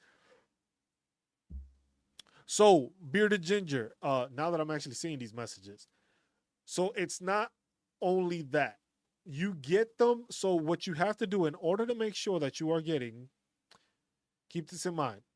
In order to make sure that you are receiving uh the in house pay, you have to have at least one course that is in person. You have to have one of your courses where you're in your semester that is in person. The rest could be online and you will still receive that. You have to have one class that is at least in person, showing that you are attending the school in person. That basically qualifies you to receive the full amount. If you are doing it just online, that's when you don't get the full amount. But if you have, like, let's say asynchronous class, which is a in-person and online one, that counts as you being in class. So you can literally not show up to class, but you're doing it online, it still counts towards it. So that's something that people, yeah, yeah, yeah. That's one thing. That's one thing a lot of people don't know about. That's one of the things right there that people do not know about. That it's just like you can earn those benefits, you earn the full benefits, but you have to have one class that you are attending in person. If you are strictly online, you do not get the same amount because basically it's like you're not doing it. If you are attending one class in person, which means you're going there, so that one class is there, but it's asynchronous, which counts as in person and online, because that's what most of my classes are right now. You get the full benefit, but you have to be doing it as one class. Has to be person. It has to basically say when you enroll. Because the thing is next time you enroll for your classes, look at how when the VA sends you the stuff like for a verification or for enrollment, because they usually send you either text messages or they send you some sort of a notification saying that, oh, we received this from your school, and like for mine it says, oh, this is online, and this one is enrolled. So basically, like the enrolled one is in class, the other ones show up as online courses. But since I'm in class for one of them, even though I'm in class for all of them, it's just the way the school files it, I receive the full benefit. So that's one thing to keep in mind when it comes to that. You have to make sure that you are doing it. Like I said, it's those little stipulations and stuff like that that are within the system that a lot of people don't know. It's just like you have to make sure you go into and ask those questions. Ask like, hey, why is it that I'm getting this benefit and not? Because most people don't ask that. Most people just say, hey, I'm taking online courses. I'm getting my GI Bill. I'm getting my BAH. I'm good. That's the problem that we have as a lot of service members. A lot of service members and a lot of vets. We get one of those things and we happy. Our time in the military has done that to us. I was like, shit, we got this, bro. I ain't asking no more questions. And we just leave it. Just like, you know what? That's good enough for me. I'm gonna leave it at that. I'm not gonna ask no questions. I'm gonna get this pay. I ain't messing it up. That's the mentality that a lot of veterans start having. It's just like, you know what? I ain't fucking this shit up. I'm not doing it. Let me just keep this. Let me just do this right. And I'm good to go. And that's where we end up messing up and stuff like that. And that's something that you need to pay attention to. So that's the same thing with the question there. It's just like, It's basically online and offline, two different things. If you're in person, you're in person. So for VR, oh, so you were talking about VRE. So VRE, that one might be different. There, I'm not sure. I have to look into the VRE one. For GI Bill, it's definitely that way.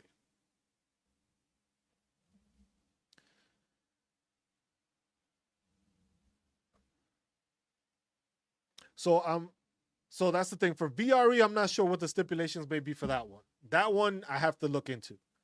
For the GI Bill, I know with one course on in person, you get the full thing. For VRE, that one it might be different. That one I have to check. He said at 65, I have no intention of busting my ass in the classroom. Hey, I understand that. I understand that. Let's see. Uh, then somebody, there's a couple other questions I didn't even get to yet. Does pay remember saying education is the biggest benefit, especially with the new job? Like all benefits, like there's tons of benefits for us veterans to use and take advantage of. The thing is that we don't know about them and we don't have them highlighted and showcased to us. That's I think the biggest issue we deal with as veterans. And that's why I said we do things like this, we learn from each other, we get information, and it's like, look, other veterans, y'all yourselves are communicating with each other and answering each other questions. And that's what it's all about, is basically helping all us veterans educate ourselves to enable ourselves to be better off. And that's the one thing that we need to do.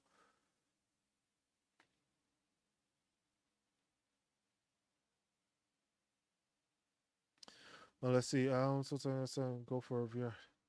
You got to remember though. Also, when it comes to the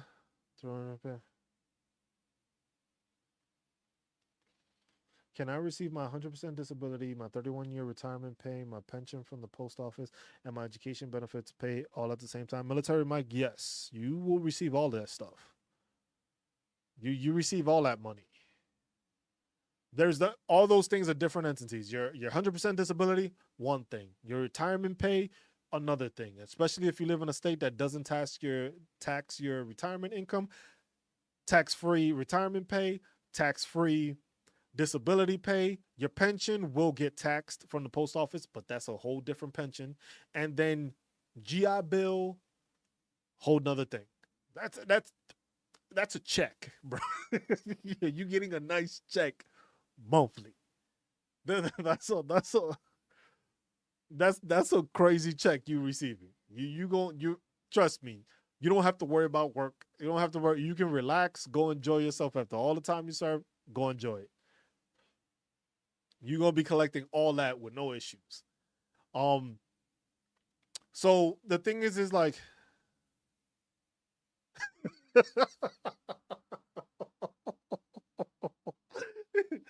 he said it's entitled to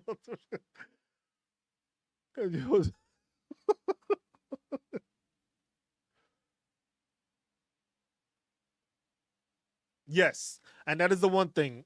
Bearded is correct on that. When it comes to the VRE, you have to make sure you are specifying it. It is for employment purposes. It is not because you need the extra cash. It is because what do you want to do? Airborne, what is it that you want to do? What is it that you want to get certified in? What is it that you want to get credentialing in? That's how you obtain it from them. It's like, look, I served like you what was it?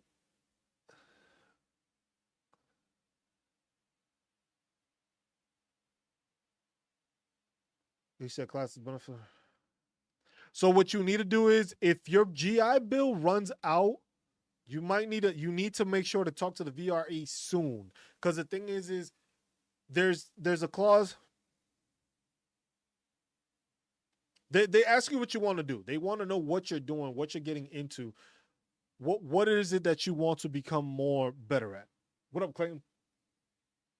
I was like, that's the thing. That's what they're asking you for, because that's what the program is there for. It's to basically help you with employment purposes. Uh let me look this up real quick and I'll pop it up. VRE. We're working on search VA right now. It would be something like that with the VA. Education and training, veteran readiness and employment. Let me make sure this is actually populating up here. Do I have it up here? Yeah, here we go. So these are the VRE tracks. So these are the tracks that basically they have for you to obtain that. I'm not sure why this is not actually showing me the messages. That's so fucking weird. Hold on, I gotta change this so that I can actually see all y'all messages, because for some reason it's not populating my messages on there.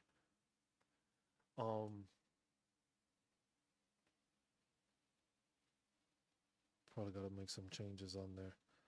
But yeah, that is the information there. So these are the different tracks that you are able to use and you're able to obtain.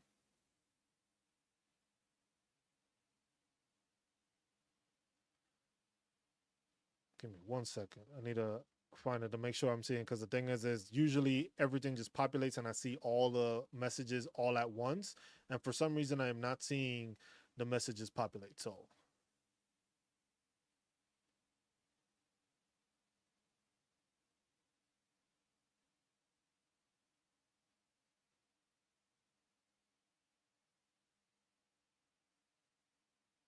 I got messages now on both sides. Okay. What was that? So basically, these are the tracks. You have the reemployment track. If you're a veteran with service-connected disability, the reemployment track helps you return to your former job and support your employer in meeting your needs. Rapid access to employment, self-employment, and employment through long-term services track, which is usually the one where it's just like you are going to a 4-year college to get your education changed, kind of stuff like that. So they do that. Let's see. What was the next one? I currently have claims pending for PTSD and an increase on another rating. Should I wait until those are done before I file another secondary claim for tinnitus? Thank you so much, Chris. So what you're doing is basically you have claims for PTSD and for other items. What you should have been doing is basically my question to you is are you waiting to get one of those approved to start secondaries off of one of those approved? Because if you already have something service connected and if the tinnitus is already there and you're going to file for secondary, just go ahead and start filing.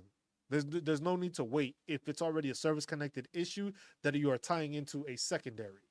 Now, if you're waiting for one of those issues that you just have claims pending on to be service connected to then start the secondary claims, then you have to wait.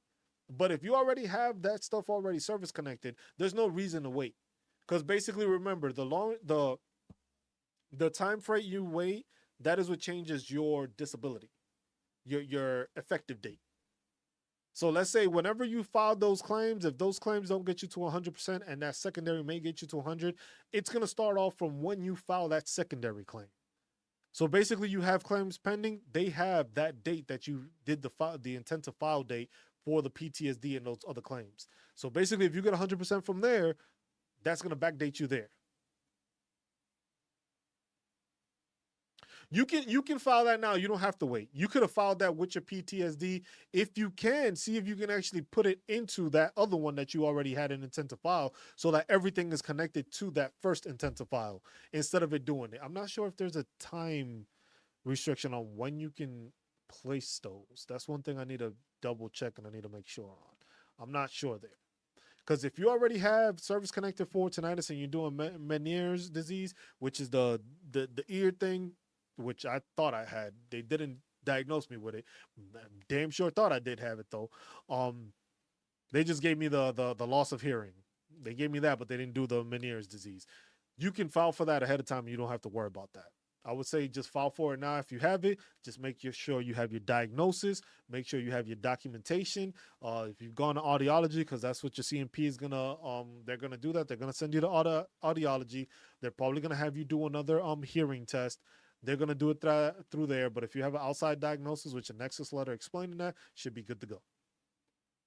So there's no need for you to wait. That's the thing. It's just like if you can file all the stuff you can file it all at once so that way when you return it back, you have everything back at the same time. Because remember, your intent to file date is the date that you submitted that claim. If you're waiting to start a new claim, your intent to file starts from that new claim. So that new claim is when any changes that happen from that new claim, that's when that new change is going to happen. So you may get, like, let's say you get 100% off of those other claims. They're going to back pay you till then. Yeah, so definitely wait to, if you're doing that, make sure you have the documentation. If that's what you were waiting for, then yes, wait to make sure you have your proper documentation and everything noted in order to place that in there and have basically a fully developed claim when you submit that. Because then if you submit it as a fully developed claim where you have your documentation, you have your audiology, your ENT has the nexus letter, and it has the documentation showing that you have it, it's a fully developed claim that shows everything, and you will receive an answer way faster than them having to go through everything. You're still going to go through a CMP exam and stuff like that, but the thing is it's a lot easier for them now to evaluate your claim because you have everything needed for it. It is not them having to figure out where it is. It is basically, hey, he has all this stuff. Let's just double check the stuff. Okay, stuff is good. CMP examiner, yes, this comes together, this works right, boom, send it over, and it gets processed a lot faster that way. I seen Discerning Dash on my other YouTube stream on the full screen one basically asked, so Champ VA is for dependents, so how does it pay for medications? Basically, when you are using Champ VA, what you are doing is that you are using it and you are submitting it and you are placing that as, excuse me, your insurance through your provider. So your private provider, you're putting that in there. Put that in there. So they're going to ask, do you have a primary insurance or do you have a secondary insurance? Yeah, my secondary insurance is Champ VA. When it comes to Champ VA, when the prescriptions with your dependents, basically when you file for it, because remember, Champ VA takes like about 6 months to take care of. And then when I say 6 months, these people don't play around. It takes like 6 damn months. It takes a while for them to go through it. Why? I have no fucking idea, but it takes a while. At the 6 months mark, make sure you are making a phone call and asking like, hey, where's my shit at? Because for me, I had to call them because they supposedly said I missed a document, which I had provided. They just didn't get it or whatever. I resubmitted it again, waited like 2 months, and I still hadn't heard. And I was just like, hey, I'm just trying to clarify this. And it was like, oh, it was just an issue on our part. And then next thing you know, my family got their Champ VA little document like within a week. And I was just like, oh, okay. So you got to stay on top of them.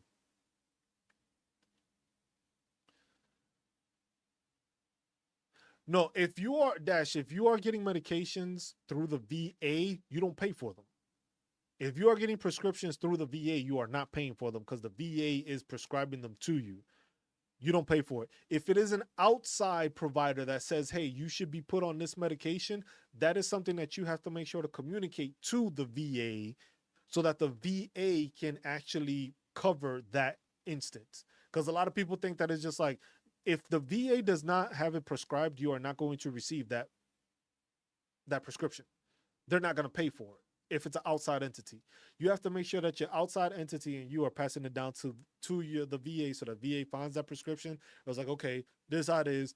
We'll cover it. It may be a generic version or a different version that the VA has of that medication, and you'll receive it like that and you won't pay for it. If it's for your dependents, you have to make sure that your provider, their doctor, is in the system with Champ VA, and they will charge it to Champ VA when it comes to it. So when they get that prescription for any medication, Champ VA will then be charged, and they'll send you the this is not a bill thing saying like your benefits. This is how much it was. This is how much it was paid, or what wasn't covered and stuff like that, and then you'll take care of it like that. Okay, Airborne asks, do I file PTSD, depression, anxiety claims as I've been seen by the VA for these conditions in VA records online, or go for the PTSD? Hold on. So Airborne, you gotta remember, no problem, Dash. You gotta remember when it comes to filing for PTSD, depression, anxiety, anything of that sort is a mental health condition. All of those are mental health conditions. So they fall under mental health conditions. So all of those will be tied together. So basically what you need to do is hold on, show you right here. This is what they're going to go off of. So the CFR, mental disorders, copy it. I don't know if it copied it or not. Let me see. Nope, that ain't it. I hate when this doesn't let me copy the link the correct way. And it like shows up behind, like how you see it showing up behind it. Why can't I grab the damn? Do I need to make this smaller? Nope, that ain't helping.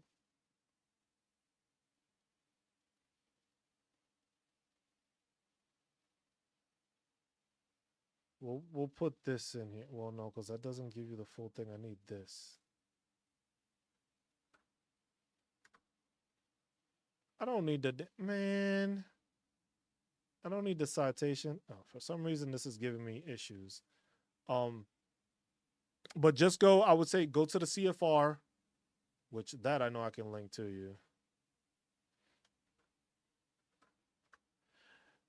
Go through there and go through the CFR and basically go to the table of contents, like I'm showing you how. You can see it. Go to table of contents.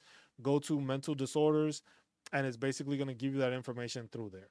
So you'll have all that stuff available through that. And then basically it breaks down what it is, like the general rating.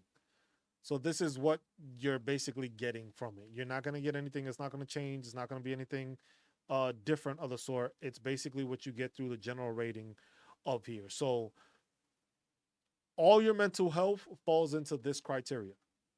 This is the rating scale for mental health disorders. 0 to 100%. That's including depression, including PTSD, including anxiety, including chronic adjustment disorder, obsessive compulsive disorder, schizophrenia, all that stuff. So you go through there. This is basically all the stuff that falls into mental health disorders. This is what you're going to fall under basically when it comes to rating your mental health disorders. So all that stuff there is basically from 0 to 100, depending on when you go to see that CMP examiner and what you say, what you deal with, how it affects you, and it falls into that 0 to 100% rating. So once it falls into that criteria from 0 to 100%, that's where you get that rating from. They don't separate the stuff. So that's one thing that people need to understand with mental health stuff. It was just like they all get summed up together into a mental health evaluation. It is not oh, you're going to get a percentage for anxiety, a percentage for depression, a percentage for PTSD. Basically, they sum all that together. So basically, if you have, but PTSD is different because the thing is PTSD can fall under like a sexual assault or a traumatic issue that basically the traumatic issue has a longer running effect on you than does depression and anxiety. Because anxiety, you can get medicated for that. Depression, you can get medicated for that. PTSD, you can get medicated for that, but you still deal with those stressors which are different from the depression. This is something that was traumatic that is caused trauma compared to the depression or compared to the anxiety. Not saying one is bigger or worse than the other, but it's something that basically they tie them together because the thing is you could have PTSD also because of a TBI. So a TBI could happen, traumatic brain injury, and you got the TBI, and that causes you PTSD. So that's that's how it falls into different, but they'll say that you have PTSD and then they'll give you the rating for it, but they're not going to go and then give you a different rating for the depression and the anxiety. So that's what people need to understand. Most of the time they basically see it as that is the highest evaluation that they will give you because it explains it at the top here. Where's effective change of diagnosis? It's basically the pyramiding. The evaluation of the same disability under various diagnoses is to be avoided. Total disability ratings, and it goes through it and explains it on here. Because that's the thing. 38 CFR. For most people that don't know it, that's the document you need to go to. That's what you need to check. Basically, you go through the table of contents and you can look at everything that you want to file for and go from there. But the other thing I was gonna say with the education benefits, going back to that, remember with these education benefits that you are basically filing for this stuff. This is stuff you still have to file for. This is stuff that is not just going to be handed to you. You still have to get approved by that institution. If you are using your GI Bill right now and you have to have at least 1 day left of your GI Bill for the VRE to be used. In cases, like I said, it doesn't always happen, but in certain cases, you are able to get your whole GI Bill given back to you because of the fact that they see that what you were using it for should have been the VRE program and not the GI Bill. In some cases, because the other thing is also most veterans have no idea that the VRE program exists. I found out about the VRE program after I've been using my GI Bill. And that's while I was learning and talking to people. It's funny. I'm learning stuff through talking with some of y'all also that they were just like, hey, man, you should be using the VRE program. I'm like, the VR what? The VRE program. And then they explained to me on this, and I was just like, oh. I was like, so you mean to tell me I shouldn't have been using my GI Bill and I could have been using this the whole time and still get the same benefits? They're like, yeah. And I was just like, oh, interesting. I was just like, and that's something that make sure to pass on to y'all. But those are the things. see, see, that's why I say these lives are very good for veterans. That's why I like doing these because the thing is I love the fact that I love being able to educate some of y'all and then y'all educating me at the same time. We all learning as veterans. A lot of people don't know about the VRE program. That is something that is there for you to use as a veteran. It's one of those programs. And it was just like, that's why it's just like, it's hard for me sometimes because I do these, but it's just like, you keep talking to veterans, right? And as you keep talking to veterans, a lot of veterans will be like, man, the VA is trash. The VA is this, the VA is that. The thing is a lot of the times the VA is not notified. The VA don't tell you shit. The VA expects you to know it all, even though they don't give you the opportunity to know what it is that you have to do and learn from it. You have to make sure you are doing that. You have to make sure you are learning from it. You have to make sure you are educating yourself to benefit from all the benefits. The VA has a ton of resources that us as veterans just don't know about, and everybody just thinks it's just the healthcare. And that's the problem. That's where we run into that issue. Everybody just thinks it's healthcare. Everybody with the VA is just healthcare, healthcare, healthcare. I was just like, but they don't look into all the other benefits that are there for you. Being a veteran, you got the VA loan, you got the GI Bill, you got the VRE program, you got adaptive, like if you're hurt to that point where they got adaptive grants, like if you're in a wheelchair or if you need a wheelchair to and you need a house to be accommodated to fix that, there's grants for that. There's grants for clothing if you get scars or the medication you put on your skin. There's so much stuff that people don't know that's there. They just think it's healthcare. Healthcare is one of the main things that we need, yes, but there's other resources out there also to use. I had two PTSD stressors. The first was classified involving transporting wounded Iraqi kids. Can't prove it. My CMP examiner wasted 30 minutes trying to associate it. So the thing is extreme. The thing is it's hard because, like I said, it's hard when you have stressors that you cannot provide documentation for. That makes it difficult for you to make a claim and to clear out a claim. That's one of the hardest parts of veterans is actually being able to provide the documentation that shows this is what's going on. This is what you're dealing with. This is showing where you're dealing with it with. That's one of the that's where we run into a lot of the problems when it comes to filing for disabilities or filing for claims is that you don't have that documentation. Without that documentation, it's like the VA don't want to hear it. Unfortunately, it's like the VA doesn't want to hear it. If you can't prove it and you can't show that it's service connected, the VA basically takes it as, look, this could have happened at any other moment in your life, but it wasn't during military service. So you have to find a way. It was just like they're gonna try to prove it because then that's what that CMP examiner was trying to do was the other one involved an assault on me.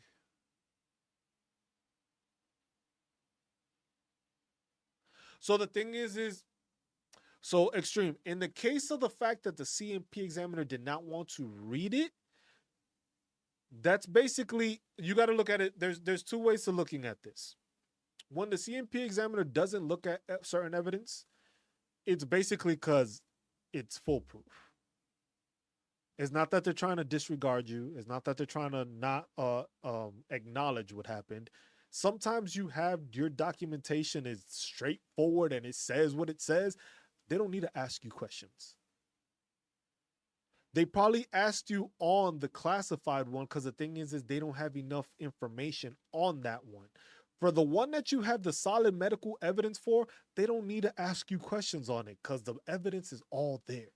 And that's what veterans sometimes need to understand also. When it comes to those CMP those examinations, if your documentation is foolproof, documentation, imagery, statements, all that stuff, and it's all in there, it's basically like a fully developed claim. They don't need to touch it. They might ask a certain thing here or there, but they don't go in depth on it because it's just like, I don't need to ask you anything. This is all here. So that's why he probably tried to make more time to try to associate the two, to try to get more information on the first one, because the second one, you already have everything you need for it. Yeah, if you have, like I said, if you have all your documentation straight, they don't ask you as many questions. They don't try to pry, like, when they try to pry for certain things is because they're not sure of what it is you're trying to tell them, or what it is you're claiming, or what it is that's actually affecting you. If you have the documentation showing that this is what happened and this is what causes the PTSD, and that is, it's clear as day, they're not going to go in depth on it because they could just read it and just be like, okay, he got the evaluation, got the diagnosis, here's the documentation of what happened, this is the documentation of the assault. It was just like, I don't need to ask you because the assault is plain as day. So I'm not going to go in depth on this. The VA reader is going to look at that and it's just going to be like, oh, he has all the info here. It was like, you made this other claim. You made the claim for the classified information, but that information is what they're trying to get more info on to add to it. If you already have all your documentation in there, your documentation is solid, they don't ask that many questions for it. They don't ask to go in depth on stuff like that. Like issues, like in my case, when it came to migraines, it was just like, because they saw, like, he went down and it was like, you deal with migraines? He was like, yeah. It was just like, yeah, I used to take medication, but I didn't take the military one. I went and I just kept on buying Excedrin, damn extra strength. And that sometimes worked, but it didn't always work. And he was just like, and then all you hear is the typing on the keyboard. And then he's just like, oh, okay. Oh, yeah, I see it in your record. And then he just moved on to the next one. He didn't ask nothing else after that. After he saw the medication I was taking and the migraine diagnosis while in service and stuff like that, he didn't ask no more questions. The only thing he asked was like, how often do you get them? And I was just like, I get them monthly a bunch of the times. And those times is basically those debilitating ones where I have to lay down and I can't do anything. He didn't ask anything else. He moved on to the next thing. So basically, like I said, in your cases, if you have, that's why people need to understand that when it comes to those fully developed claims for any veterans, is like, if you have that info, if you have that documentation, if you have everything you need, that literally they just look at it and they're like, oh, okay, this shit is straightforward. This shit got everything. It got everything. I don't need to ask you anything because it basically explains everything you have. Basically, for them, the CMP is trying to see what it is that you have and why it is you have it. If you have the documentation showing like, hey, this is why I got a broken back, and your imagery shows your disc is on the other side of where it's supposed to be, you don't got to ask questions. He's not going to ask, how did this happen? Or did this happen in service? Because all he's going to see is the imagery and it's going to say VA medical or whatever installations, hospital or whatever on this day, service member showed back was broken here. They don't need to ask any more questions because they can see why it is. Now, what they're going to ask you is like, how much can you bend? Because that's when it comes to rating purposes. See what I'm saying? So those extra questions they ask is to fulfill, what does this say? What does this document say? That's when it changes. It's just like, what does the Code of Federal Regulations say when it comes to that rating or that issue that we're speaking on? That's when it comes into play. It was like, what's in here that contributes to what we're gonna get him there, because what does it fall under? Because it's just like, hey, like I said, for anything muscles or bones, it's just like here how it shows it in this picture. It's movement. So they know why you got hurt. They see why you're hurt. What percentage are you gonna get because of how able or disabled you are? If your stuff is in concrete, that's what a lot of veterans need to understand. That's why people tell it just like, look, the reason they have the fully developed claims is for those reasons. It's for you not to have, for them not to have a doubt of what you're dealing with. If you have your documentation straight and it provides everything, shows everything, you're good to go. For every claim, how much the rating goes up by. It depends on what you're claiming, Abdio. It depends on what you're claiming. Depending on the claim, they have certain criteria.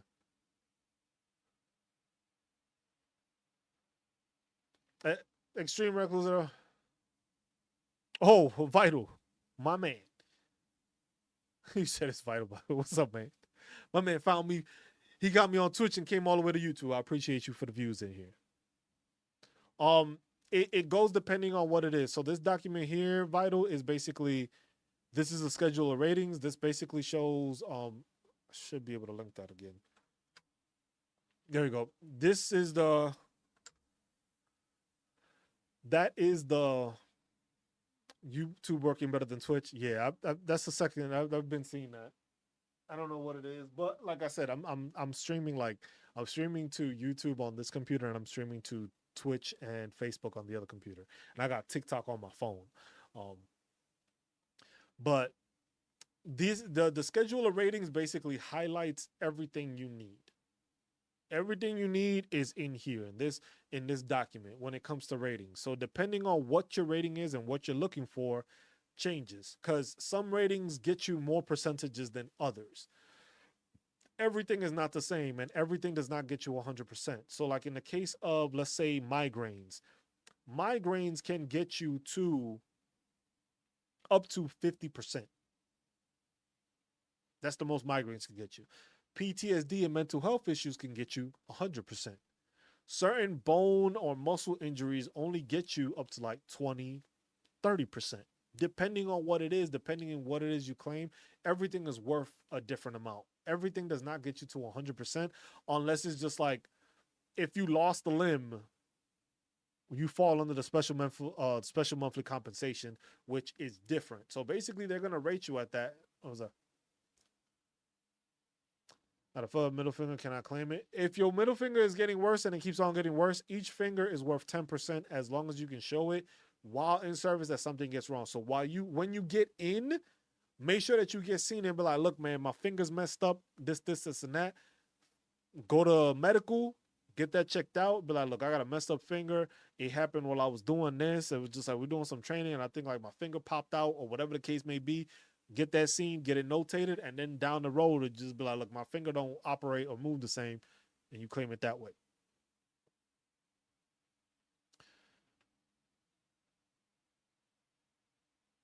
So basically, airborne, if you are being seen, so this is what people, what you need to realize and everybody needs to realize. If you are being seen by the VA, that means you have paperwork. If the VA is diagnosing you with PTSD, you have paperwork. Now, the thing is when you are speaking, when you are going through those examinations, or you going to a therapist or a counselor, are they attributing it when you're going through the VA? Are they attributing it to your time in service? Because that's where it's difficult for a lot of people. Because the thing is you may go to the VA and they may diagnose you with PTSD, but if the PTSD is not connected to your time in service and they just think, hey, you just got PTSD because of something else and it's not in there, that's where you fall into a problem. Because then the thing is you'll file for PTSD. The VA knows you have it, but the VA never put it in writing saying that it was because of your time in service. You run into that problem. That's where that service connection runs into a problem. And that's where you have to clarify. And just like sometimes the VA, some VA providers will provide a nexus letter for you. After seeing Airborne for this amount of time and being his therapist or his counselor, I have diagnosed him with Same thing. And where is it that I had? Give me a second. Give me a second. Give me a second.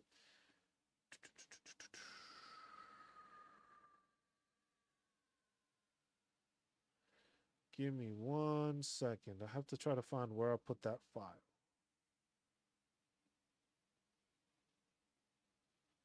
Yeah, because I have a Nexus letter template, and there's one on the file. I have to find where it is exactly online. But there's a Nexus letter template that basically says like, hey, they can provide a Nexus letter. Now, does the VA usually do that? Not always, depending on where you're at and where. Sometimes they want to do that, sometimes they don't. I don't know if there's something against them doing it while being a provider or not. Not sure. Can't clarify that. Would have to figure something out like that. But it's basically you having that documentation saying that, hey, they are Dr. So and so. They've been treating you for this amount of time. They have seen that within your time doing this, you have been diagnosed with PTSD. Your PTSD was caused because of your time in service, and this happened while in service, and this is what's going on, and this is my medical professional diagnosis. This is what I am like, because it has to break it down, and sometimes they know how to write the Nexus letter, sometimes they don't, and it has to be specific. It has to say they're familiar with what it is you're dealing with. They've diagnosed you, they treated you, they have to have their credentials. So basically saying that they are a board certified therapist from this, I studied at this university and obtained whatever. They could go in depth like that, and then they break down just like Airborne has PTSD because of this time. He went through this situation, which was his time in service, and I have uh, classified it as that the reason that he is diagnosed with PTSD was because of this event in the military, which we have spoken about, which is broken down. And then it's even better if you have proper documentation of it happening in service, because then that same Nexus letter, why the provider be like, it's from this situation here that he has documented on this day, which he has also filed for, or he has also mentioned to the VA prior to, and it is in his record showing that he went through this assault, he went through this vehicle rollover, he went through this time in deployment, he saw this or did, stuff like that, and that goes for it. Your intent to file, look, remember, your intent to file lasts a whole year. You can use your intent to file for a whole year. That's how long it's good for. If you need to file an intent to file and if you're going to be getting this documentation or this scene in the next couple of months, next 2 or 3 months, you can still do that. Your intent to file lasts a whole year. So basically, if you file for that intent to file on Monday, you can file for it on Monday. And if you ain't going to get your documentation and stuff till like a month from now, shit, you can wait till January. It's only 3 months away. And that's when you're going to get your stuff. You still got 9 months worth of time to submit all the documentation, all the information you need to then submit it and get a CMP examiner. Because then what happens? Now you filed on basically tomorrow, October 7th. You have till October 7th of 2025 to submit all the stuff for your documentation. So basically, if that documentation goes and it takes you to 100% off of what you filed, you will get back paid to tomorrow, basically. You'll get that back paid till October 7th. So that's why I tell people, like, look, your intent to file lasts for a year. If you know you're going to be seeing doctors and you're going to be getting the information, you can file your intent to file can be filed any day. You have a year to submit all the documentation you need stuff in there. Now, it's best to make sure, hey, you are going to have this stuff. You know that that's what you're dealing with. You want to make sure you have all that documentation in there. You want to make sure everything is provided for. You want to make sure everything is in there, and that's the thing where people fall behind. Do not, if you have no intent on actually going for and getting all this documentation, then you might want to hold off a bit on that intent to file. But if you already have it lined up, or you're gonna get this appointment, you're gonna see the doctor on this day, you're gonna see this, you should get a letter by this time, you're gonna get a Nexus letter by next week, file today. Shit, do it now. Just intent to file. You don't have to actually put any of those disabilities in there. File your intent now. The intent to file, you can do that shit right now. While I'm talking to you, you can leave right now. You can leave. Leave. Go to va.gov. file, intent to file, put that in there, have that there and just have it. You have a year to fulfill that file. So as you're doing it, like I said, you could be gone and you see somebody and they just diagnose you with some other shit. Well, that's something else I'm adding to this claim now. Then you submit everything. Once everything is good, you will submit it. Because remember, your intent to file is one thing. You submitting it is a whole different thing. Because you can keep on getting documentation and stuff like that. And even when your stuff is in the process, you can still upload more stuff. Is there a program that helps veterans pay their debt off in less than 30K or no? Bearded, I haven't been made aware of anything when it comes to like debt payment. When it comes to like if it's school loans and you get 100% P&T, your school loans are forgiven. It's a one-time thing. Your school loans are forgiven. Now, for programs like that, you may have to reach out to like Military One Source, or you may have to reach out to different things. Most of the time, I don't think that that's something that's available readily for veterans. Where it's those are like usually like those outside entities that are just like, oh, file as a veteran and we'll give you this loan and stuff like that and stuff like that. So it's not that I'm aware of. I don't know of any specific programs through the VA. Most of those are like outside entities that is just like, hey, we can help you by offering you a loan of this amount to consolidate all this stuff. And it's just like debt reduction programs and all that stuff usually are not through the VA. The VA, I don't think, has anything specific for that. The thing is sometimes you got to be careful with those agencies and those things, because the thing is they know you getting a check. If you a veteran, they know you getting a check. You getting a tax-free check. They know that. So that's why they go. It's just like, hey, we'll give you this consolidation loan, and just like it'll be crazy ass interest rate now, or maybe low, because depending on credit score and stuff like that, there's different stipulations. But the VA doesn't, that I know of, the VA does not provide anything specific like that. But when it comes to education, like we said, like when dealing with education stuff, if you are using your education benefits, if you are going to school, let's say you are taking school loans out. My son is going to college next year, and I'm 100% was wondering if it's paid for if I need to, because my debt I'm trying to pay off so I can pay for his college. Remember, Bearded, with the DEA thing, the Dependents Education and Assistance, he will get that $1,500. If he's going full time, he gets that $1,500. He gets that. It's $1,536 now that he will get monthly while he's enrolled, tax free. He just has to enroll through there. So that'll at least help to pay off some of it.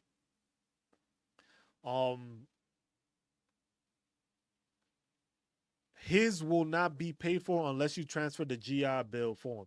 36 months. It's basically like a GI Bill thing. He gets 36 months where he will get, while he's fully enrolled, he will get the $1,536 monthly while he's enrolled for 36 months. It's basically, it's the DE, let me bring that back up.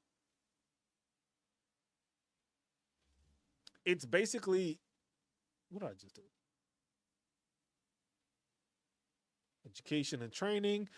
You go to education and career benefits for family members, education and career benefits, and it goes through here, and then it says survivor independence educational assistance, which is right here. You click on that, and then this it'll show you. So there's not really a time limit, but when can I start using these benefits if I'm eligible as a child? You're 18 years old, you completed high school or have a GED. If you become eligible or turned 18 years old, completed high school on or after August 1st, you can be any age to use these benefits. Where is it? See, because this is the question, is like, can I use both DEA benefits and a Fry scholarship as an eligible spouse? Two different things, but it doesn't say anything about the GI Bill, because that's what I said. I believe you can use both, because if you're using a GI Bill, that's one whole different thing your family members using, and then there's the DEA, which is a whole thing because you are 100% P&T. Because remember, the DEA benefits only work if you're 100% P&T, and it says it on your document. He said my private pay could never. Hey, Vital, you use that as basically your tuition assistance. Use the tuition assistance to go to school and the military pays for it. Pass your classes and you start enrolling and doing your stuff like that. No, so you get, so if you live on off post housing, Vital, it is because you are basically married. Single service members usually will be stuck in the barracks until maybe like you get E5 sergeant, maybe staff sergeant, depending on the installation. If you are an E6, then you usually just get to live off post. That's when you start getting housing allowance. If you are living in the barracks, you are not going to receive any housing allowance. Basically, the housing allowance is you living in the barracks. If you move off post or you get married, that's when you start receiving those housing allowances. Just because you're going to college does not mean you get the housing allowance as a veteran. You get the E5 pay with dependents wherever the school is located. The zip code of the school, that's where they pay you the BAH amount from in that location. But yeah, that's the payment rates. Which schools can I attend using DA? There are many schools with approved programs that you can use DA benefits for. Make sure we've approved the program you're interested in at that school you like to attend. You can use our job bill comparison tool there. So let me just put this link here. So Bearded Ginger, you can use this as the resource to go and click on that, and basically that'll give you the information.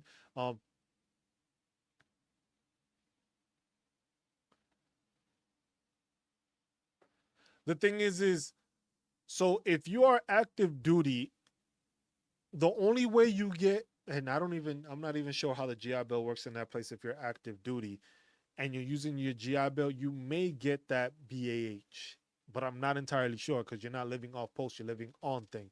Housing allowance is only given to those that live off post. And then depending on where you live off post, because sometimes they have off post military residential areas, which basically they are in agreement with the military that they will receive your BAH and you will receive maybe like $200, $300 depending on what they charge. If you live completely off post, you receive your BAH and it's on you to pay your rent with what they give you, depending on the locality of where you're at. So that changes it also. He said, I ain't married for BAH. Hey, a lot of people do it. I don't suggest it, but a lot of people do that. But yeah, see, this is the criteria basically for it. This is how you get. There's no time limit. So, but basically, you're eligible from 18 to 26. So it basically says you became eligible for DA benefits on after August of 23. You turned 18 after August of 23. You completed your high school, received your GED after August of 23. Generally, you have up to 8 years to use your benefits before you turn 26 years old, if all of these are true. So that just comes with it, Bearded. So basically, like in my situation right now, my wife is currently going to school. Basically the same way I received that letter basically saying, hey, you have this amount of benefits available to you, this how much you use, she receives the same thing. So basically it is basically like a letter saying like, hey, you have 36 months worth of this benefit to receive. So when he files for it, it's going to basically start counting down the time while he does it. So he'll get 3 years worth of tax-free monthly pay of 1536, and as you know, as the years proceed, it'll go up slightly, like that 2% or 2.5%, stuff like that. So that's how you got to look at it. No problem, Bearded. I was just like, but it's basically going through here and you apply for it, because I believe on that same link it has, yeah. So you can do it through here. Apply online, apply for VA education benefits for dependents online. Fill out a dependents application for VA thing. Let me see. This is the form. I should be able to copy link address. That's the form. So if you click on that, you should be able to get to the form, and that'll show you and get you to where you need to in order to use that benefit basically. So that's what you would have to file for. So that's basically how you would have to go about doing it. if you're doing it. Got to find a school. You talk to the school. He gets enrolled through the school, and then from there, most schools now have a military liaison office or veterans office or whatever the case may be. You go speak to them, get in contact with them, say, "Hey, I would like to use my DEA benefits for my class or for schooling, so I can receive my veteran because my parent is a service member." It's just like, okay, use that. There you go. If you transfer it over to GI Bill, they can use a GI Bill and they go through that process and then they file for the DEA after the fact. Because I haven't found anything that says you can't do both. I still haven't seen anything. From what I've been seeing on this and I've been looking into it, you can still use both because the GI Bill is one entity, DEA is another. The DEA benefits are a benefit that you receive because you are a 100% permanent and total veteran. The GI Bill is a program and a thing that you receive because you are or served in the military. Two different things. Because just because you are a veteran does not mean you can use the DEA program. The dependence and education assistance is only for service. What about you can use it for a medic? Look, you got 5 kids. Your 5 kids can use the DEA program. Doesn't matter the amount. Once you're permanent and total, as long as that child of yours is under your DEERS or is under your documentation for, like, basically they're your kid and they're in the system. Basically, you provided the birth certificate and stuff like that, and the thing saying there. I'm just saying, depending on how many kids you are, this is something that you can use for all of the kids you have. As long as they fit into the criteria, they're 18 years old, 26, they can file and they can use this benefit. So no matter how many kids you are, as long as you are 100% permanent in total, because when you look at it also, you have to look at when you receive your benefits letter and your pay, it breaks it down, basically showing how much money you will make for the child, depending on their age. Because remember, for some kids, once a kid is over 18, the pay changes. So let's go show y'all that real quick. If you're on disability,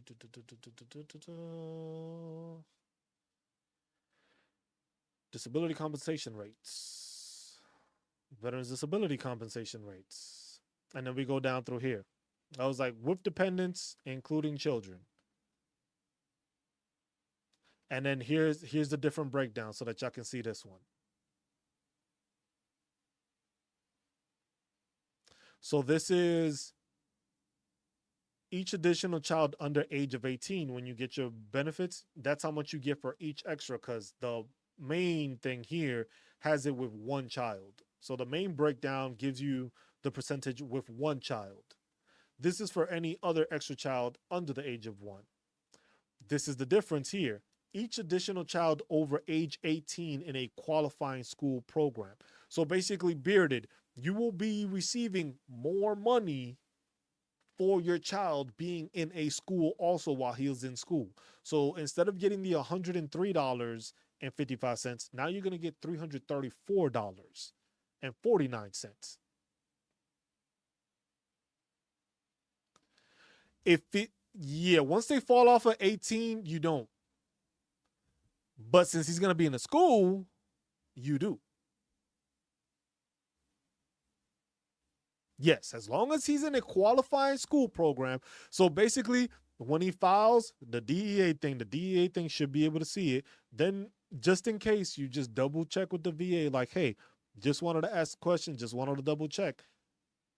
Is my kid showing up in the system as being in a qualifying school program that gives me the extra pay through the additional thing because he's over 18 now and he is now in the school? Because you got to remember, look at that. That's why I tell people, look at that payment stuff. No, yes. You're correct. You're understanding correct, Bearded. So once they are past 18 years old, you don't gain that money anymore.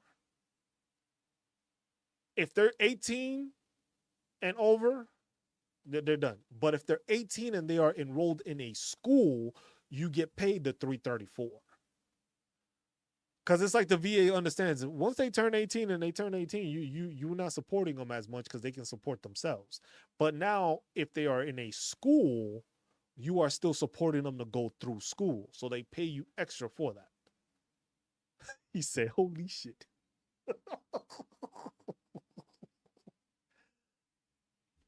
I'm telling you, man. I'm telling you, I love doing this. I love it. I love seeing people's reactions like this.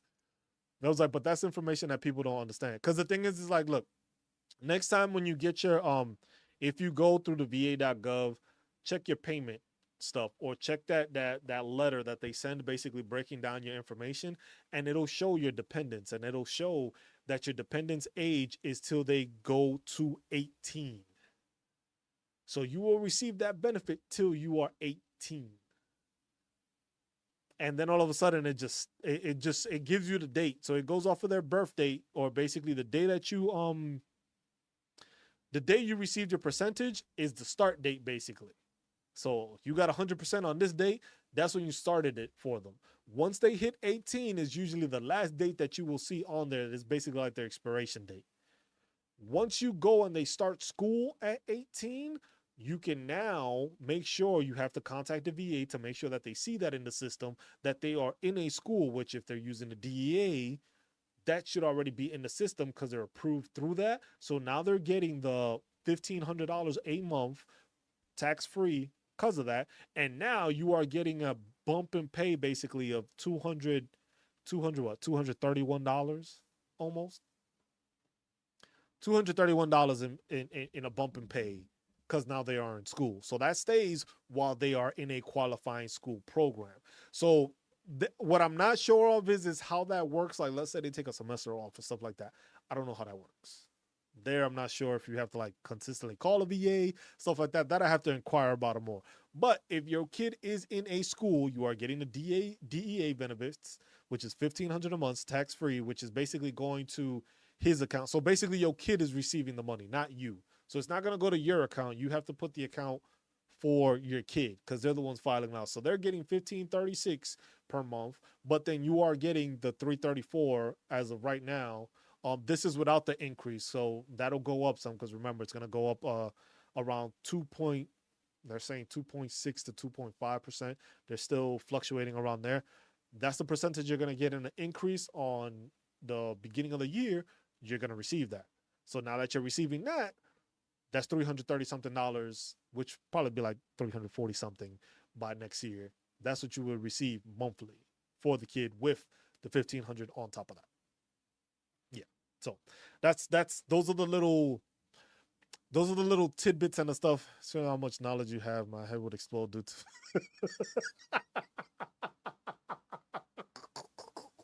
I guess I'll take that as a compliment. Don't beat yourself up about it, man. The thing is like I said, I started doing this because I wasn't educated on this stuff. I didn't know any of this stuff. Me, it's basically I got out, I hit 2 years contractually. I hit 2 years out of the military next month.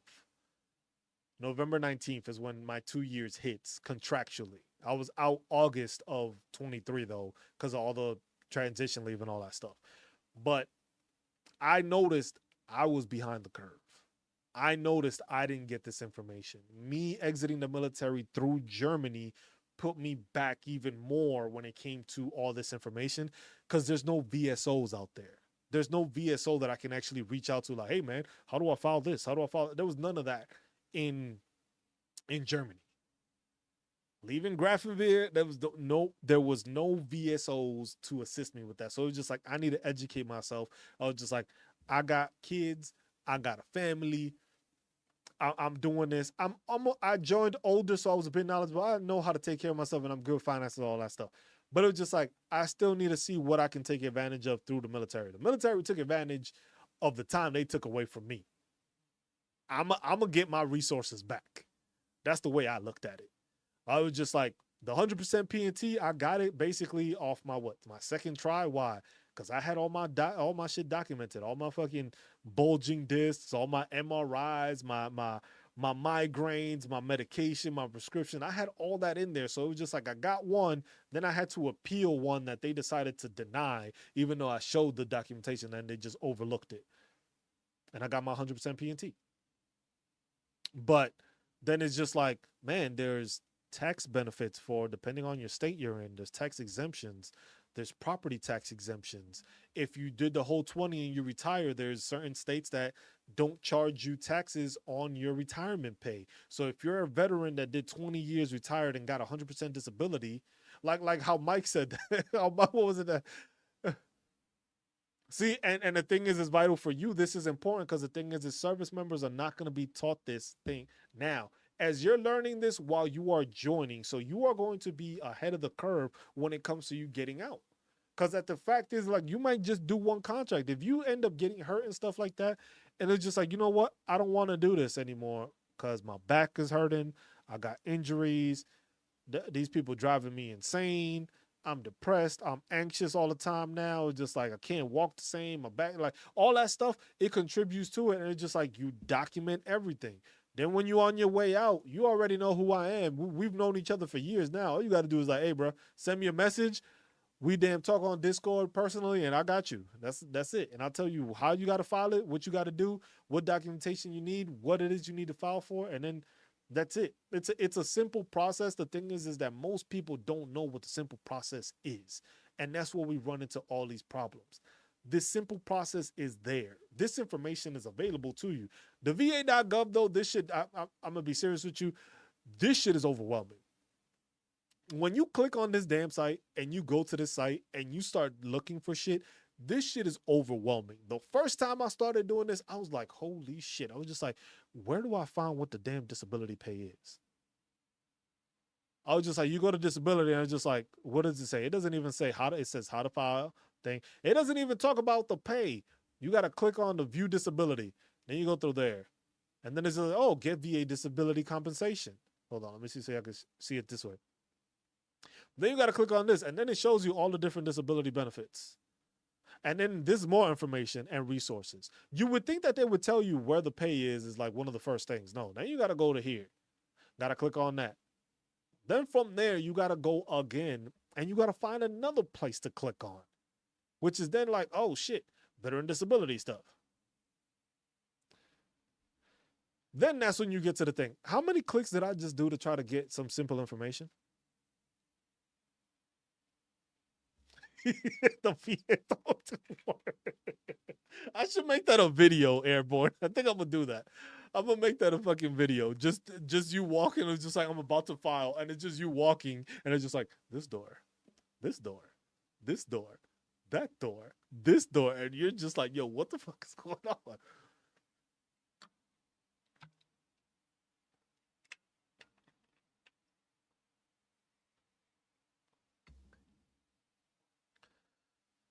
How much is the disability pay? Depends on what your disability rating is. Because you going in, no kids, nothing, it goes from 0%, or it goes from 10% to 100%. 100%, you by yourself would be $3,700 a month. See, and Dash, that's the same thing. Dash says basically that people were telling I was ahead of the curve since I was now in and learning these things, but they were right. Now he's getting 100% PNT, he's getting med boarded, and he doesn't have to worry about his paying back his severance pay because he figured out and he spoke about what he had to do in order to avoid that situation. And those are the things that people don't understand. Those are the things that people don't know, because if you take that severance pay, that shit ends up hurting you at the back end, because some people take it and think they're going to keep on getting their benefits, but they're not. But like I said, that's why I was just like, when I saw this, so me going through this to try to get all this information and just try to show y'all where the hell I was at. Like I said, how many clicks did I not just go through to just show y'all how to get to where the disability pay is? That's why the biggest video I had was basically, hey, the proposed disability rates for 2023. That was the first video I basically made on YouTube, because I was doing the Twitch thing, I was streaming and stuff like that. That was the first video I made that gained, I think I had like, 92,000 views on that video. That's still the highest viewed video I've ever had. But it was just like, okay, if it's this damn hard to find this information, I need to find a way to help veterans that I can give this information out plain as day without them having to go through 75 clicks to find it. So that's why I made that first video. That first video was just basically like, hey, it was proposed rates because that's what they were saying it was going to go up. And it was just like, that was it to 2024 where we got the 3 point, then we got the 3.2 raise. The video I made was a proposed 3.1 raise, and y'all should see the hate I got from veterans.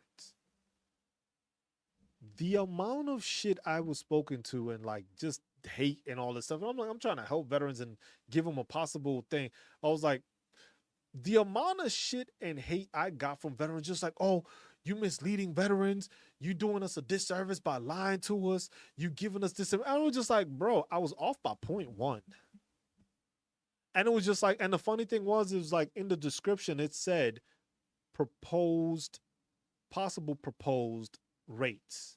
This is after what the CPI is basically like given the information. This is what it's looking like it may be. And I put that in the description. It's not my fault people don't like to read. So people got mad at me. And then the funny thing was, it was just like my numbers are actually 0.1 lower than what it actually became. I didn't get no apologies for it. I didn't get no help for it. I didn't get no praise for it. I didn't get nothing. But I had all that hate and all those comments, people just telling me like, oh, no, you can't be telling veterans this. You misleading them and stuff like that. I was just like, no, I'm trying to prepare them as this may be the possible rates.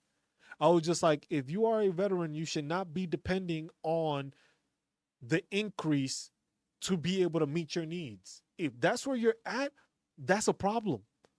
You need to go seek financial assistance. If you are depending on a 8% raise like we had that one year from 22 to 23, and that's what you're depending on, you need to go talk to somebody. You need to go to a financial advisor, get your shit straightened out and fixed. Because the thing is shouldn't be dependent on what that raise is. We get one every year, no matter what. We're going to get a raise every year. That's not going to change. The fact is just that people were depending on it and they were going crazy for it. But it was just like, I made that video and stuff like that. I was just like, you give the information that you can, because it's just like, this is information that I wanted to know. When I was getting out, I needed to know, how much am I going to get paid? Because I swore up and down, once I got out, I was like, look, man, all the shit I got, I'm getting 100%. No, they don't cancel it. It's every year. The raise comes every year, but the numbers, it goes off of the consumer price index, and it comes every year. So they wait basically on the last quarter, which is basically from like August to October, September-ish.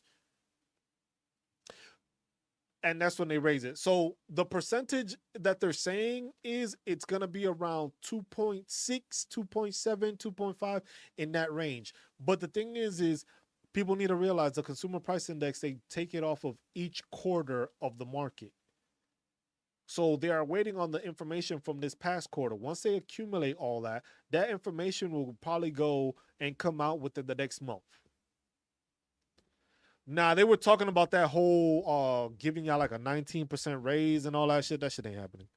They ain't doing that shit. There was a whole bunch of talk. Somebody proposed it, but that shit wasn't going nowhere. These people can't even get the budget straight, and they talking about giving the junior enlist and all these people a crazy ass raise. Look, put it like this. The Army put out something new just now off of deployments, basically saying that you are going to receive more money if you were deployed for a longer time. And you know what happened? They said we had to hold back on that because they didn't have the money for it.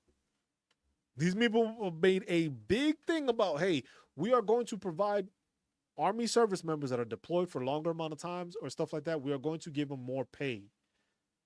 Come to find out, they didn't even budget that shit into the budget. So that shit is on hold right now. So yeah.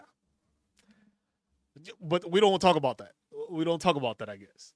I'm just like, that's always just like, don't go off of like that's the same thing I tell people when it comes to these disability ratings and all this stuff. You got a whole bunch of other channels on YouTube. Some of them be gaslighting the shit out of fucking veterans. Some of them are these bigger channels.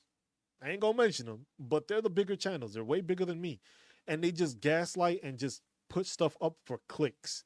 The same video I did, a basically proposed thing, I didn't do it this year because I was just like, you know what? I ain't going to deal with the nonsense. The same shit that happened, you got other channels doing the same thing. It was like, oh, this is what's going to happen. This is what you're gonna get. This is what you're gonna. I was just like, so y'all like to gaslight people to get clicks. Y'all notice I haven't made many videos. Most of the time it's the shorts and it's just like little information, just little tidbits.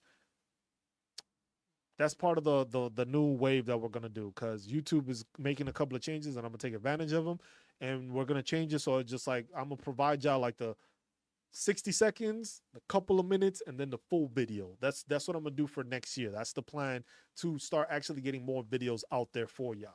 Cause I do these every Sunday, but like I said, I'm in school, y'all. I'm in a master's program.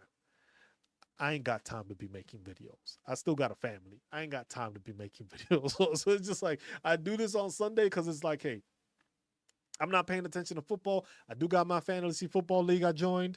It's been like 8 years since I've been in one. I'm doing that, but I do these every Sunday. Then from there, after I'm done with this, what am I doing? Schoolwork. Spending some time with the family, doing schoolwork, and preparing for the next week more schoolwork. So that's why I was just like, I do it like that. That's why I was just like, I don't ask for anything on Sundays. This is something I want to do with veterans. But like I said, when I do that digital product where it's going to be like a whole presentation thing that includes all this information, all these little instances, all this information, like basically these little informations, because that's why I like doing this with vets, because the thing is I learn what y'all don't know. Excuse me. I learn what I don't know through these. At least I catch you the day before and listen. That's why I do these lives. Cause the thing is y'all educate me on the stuff. Cause it's funny, because that's one of my classes, my last class is a leadership for a nonprofit class.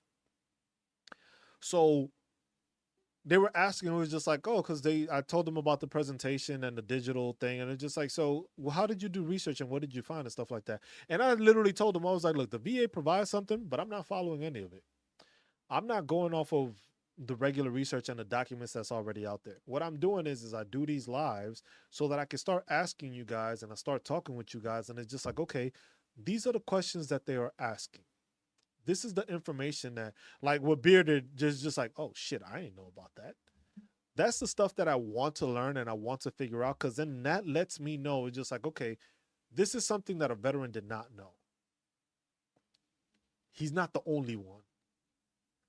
How else can I provide this? And this is information I need to highlight to other veterans, because the other channels do a great job of giving you information. Most of them is just trying to get you to 100% P&T and giving you this, giving you that. I'm trying to make sure you get to 100% P&T, but you take advantage of everything else the VA affords to you. Because a lot of it is just like, hey, a lot of these other channels are just out for making sure you get compensation. You get 100% P&T. But then they fail at educating veterans at all the other aspects and all the other things you can use and obtain that benefit your families, your kids, your spouse. Most of these channels have never covered property tax exemptions. A lot of my lives, that's what I did. When I first started, I was going state by state and I was going by the law of that state, showing where it said that their property tax exemption was there. That's something that's also going to be in there.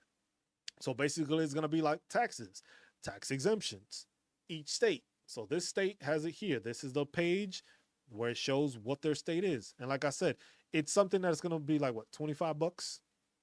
Nothing crazy.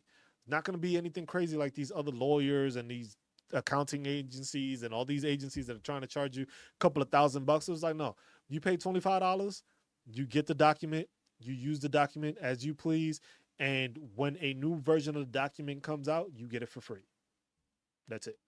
Not charging veterans. I'm not trying to take advantage of veterans. Y'all help me with this. Y'all making it like, hey, maybe, like I said, I want to become accredited. I'm gonna see if I work on that. That's a process. Because then it's easier for me to do it. But it's like a process to do it. It's just like, this is something to educate veterans. This is not something that I was just like, yeah, would I like to make a business out of this and be able to like support myself even more and my family more off of this? Of course. But that's not something that I can't depend it on veterans to do that. I was just like, y'all gonna use the resources as best y'all can, and I hope it benefits you and your family as best you can. I'm gonna try to make it as much of a business as I can to help support people. He said you made You imagine? I'm gonna give a military discount to service members when I'm helping them with their discounts. That's wild. That's not a bad idea. Do you know what, Vital? If you become a member of the channel, you get a discount. How about that? If you become a member of the channel, I'll give you a discount. Oh, that's funny as hell, though. You know what? Thanks for that, though, because I'm gonna put that in there. Hold on, write that down. See, shit like that. Because the thing is that is something that a lot of people don't know. You, thank you, Vital.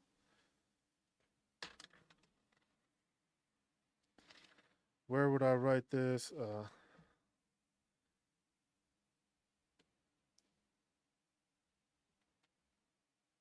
Oh, so I might have missed you answer. What's the best veteran charity for my business to give to? Ooh, Shield. Shit. There's a ton of agencies. There's a ton of organizations. It depends on what you want to do. One that I'm very fond of is the Gary Sinise Foundation. That's one that I'm very fond of because it's the actor. He goes and he has his organization and he goes and he builds homes for veterans and stuff like that. You have shit, what's the one the I think it's like Puppies Behind Bars is another one. That's one that I was donating to while in service, and that one is basically a service that basically uses people that are in jail basically to bring service dogs and provide service dogs training and well-being and maintaining to then provide them to service members that need a service dog. That's one that I donated to. um there's a list. Let me give me a second because I have it on my document that I started doing it, and I started highlighting a bunch of them because there's look for veteran organizations that I have a list of that I was making a list of so far. This is what I have. I have the American Legion and Veteran of Foreign Wars. Those are the two biggest ones in the nation. You got Disabled American Veterans. That's another one. You got the Wounded Warrior Project that helps veterans that are wounded or like disabled. Like most of the like special monthly compensation ones. Those are ones that do that. You have American Veterans. You have Operation Homefront, which is building homes for veterans and helping them with the uh adapting their homes. So there is a program through the VA that gives you a grant to do that, but these people go ahead and do that themselves. That basically, like, let's say you are wheelchair bound or something like that, they will accommodate and fix your home to make it so that you are wheelchair accessible, which is either building a ramp or opening up doorways to do that. There's the Iraq and Afghanistan Veterans of America, which that one I believe will probably continue to grow as we have a bunch of stay over there. Um, you have a bunch of veterans now that are leaving the service or retiring from the service, and that's what they're gonna have. I already mentioned the Gary Sinise Foundation. I got the Homes for Our Troops, which is another one that does that. Operation Gratitude is one that basically they send out care packages to veterans when they are or service members when they are actually um, overseas or deployed. Little care packages. No. Um, go upstairs, please. You have Children of Fallen Patriots Foundation, which that one is basically fallen service members. They make sure to take care of the kids of that other dependents. There's Everyone for Veterans. There's Operation Second Chance. Puppies Behind Bars is the one that's the one I used to donate to. That one I'm very fond of because it's providing service dogs for service members that need them. The Fisher House Foundation always has it. The Yellow Ribbon Fund. That's another one. Navy Mutual is not the bank. It's like a different organization, which is a nonprofit. Um, the Marine Corps League, the American GI Forum, the Military Chaplains Association. There's if you have a business that wants to donate to veteran stuff, it's just like sometimes you can even look at if you're around a military installation, see if they have like the MWR because a lot of the times the MWR the NWR provides a bunch of resources to active duty and veteran that you can use. Sometimes they have stuff that they require. Sometimes it's stuff that they need to fix. Stuff that they need that has needs updating. And hey, if you're gonna be able to donate to a business and a charity, that's something that always helps active duty and veterans. So that's something to keep in mind. But there's tons of organizations. Um, it's those like the way I see it is like there's so many organizations out there for veterans. The thing is a lot of them don't get highlighted because of the fact that you have these major organizations like the American Legion, the VFW. Those are organizations that have funding from entities. They have partnerships with other like with corporations and stuff like that. So that those are some of the ones that is just like okay, I don't need to specify too much on those because those are easily visible. But like a puppies behind bars, that's one that doesn't get the same attention. But it's just like you're still donating to take care of dogs that are becoming service dogs for those service members and veterans that deal with depression, deal with anxiety, deal with any conditions where they need that assistance. Um, I know some of those. I was concerned about rumors Wounded Warrior CEO might have been skimming funds for Jets, etc. The thing is like that's the difficult part because the thing is these are all nonprofits. All nonprofits are not great. Um, some of them do good. Some of them is just like the way they're structured is questionable, and sometimes you have just rotten apples in those organizations. Doesn't mean that the organization sucks. That's like you mentioned. That's the CEO that was doing that. That doesn't mean the people that were there daily assisting are the ones that are contributing it to it. So that's why I say it's difficult to highlight them, but there's all these organizations that do that. Um Shit, hopefully one day you could donate to my organization if I'm able to create one and build up a forum for it to just assist people. But that besides that, it's just like you can find so many you can find organizations everywhere. And sometimes it's like, hey, you don't even have to go to an organization. Sometimes you can just find a shelter. Find a shelter that sometimes they have homeless veterans in those shelters and just like hey ask like hey do you have any homeless veterans and I'm here to provide assistance to these homeless veterans. That alone will go a long way. That alone, you are directly affecting somebody. It's not going to a middle person or something like that. You go into a thing or just like the other people might feel weird about it because it is a homeless shelter. But if it's hey, I'm here to assist veterans because I'm a veteran association or I'm a veteran myself and I want to make sure veterans are taken care of, it sucks because then you like separating it like that. So,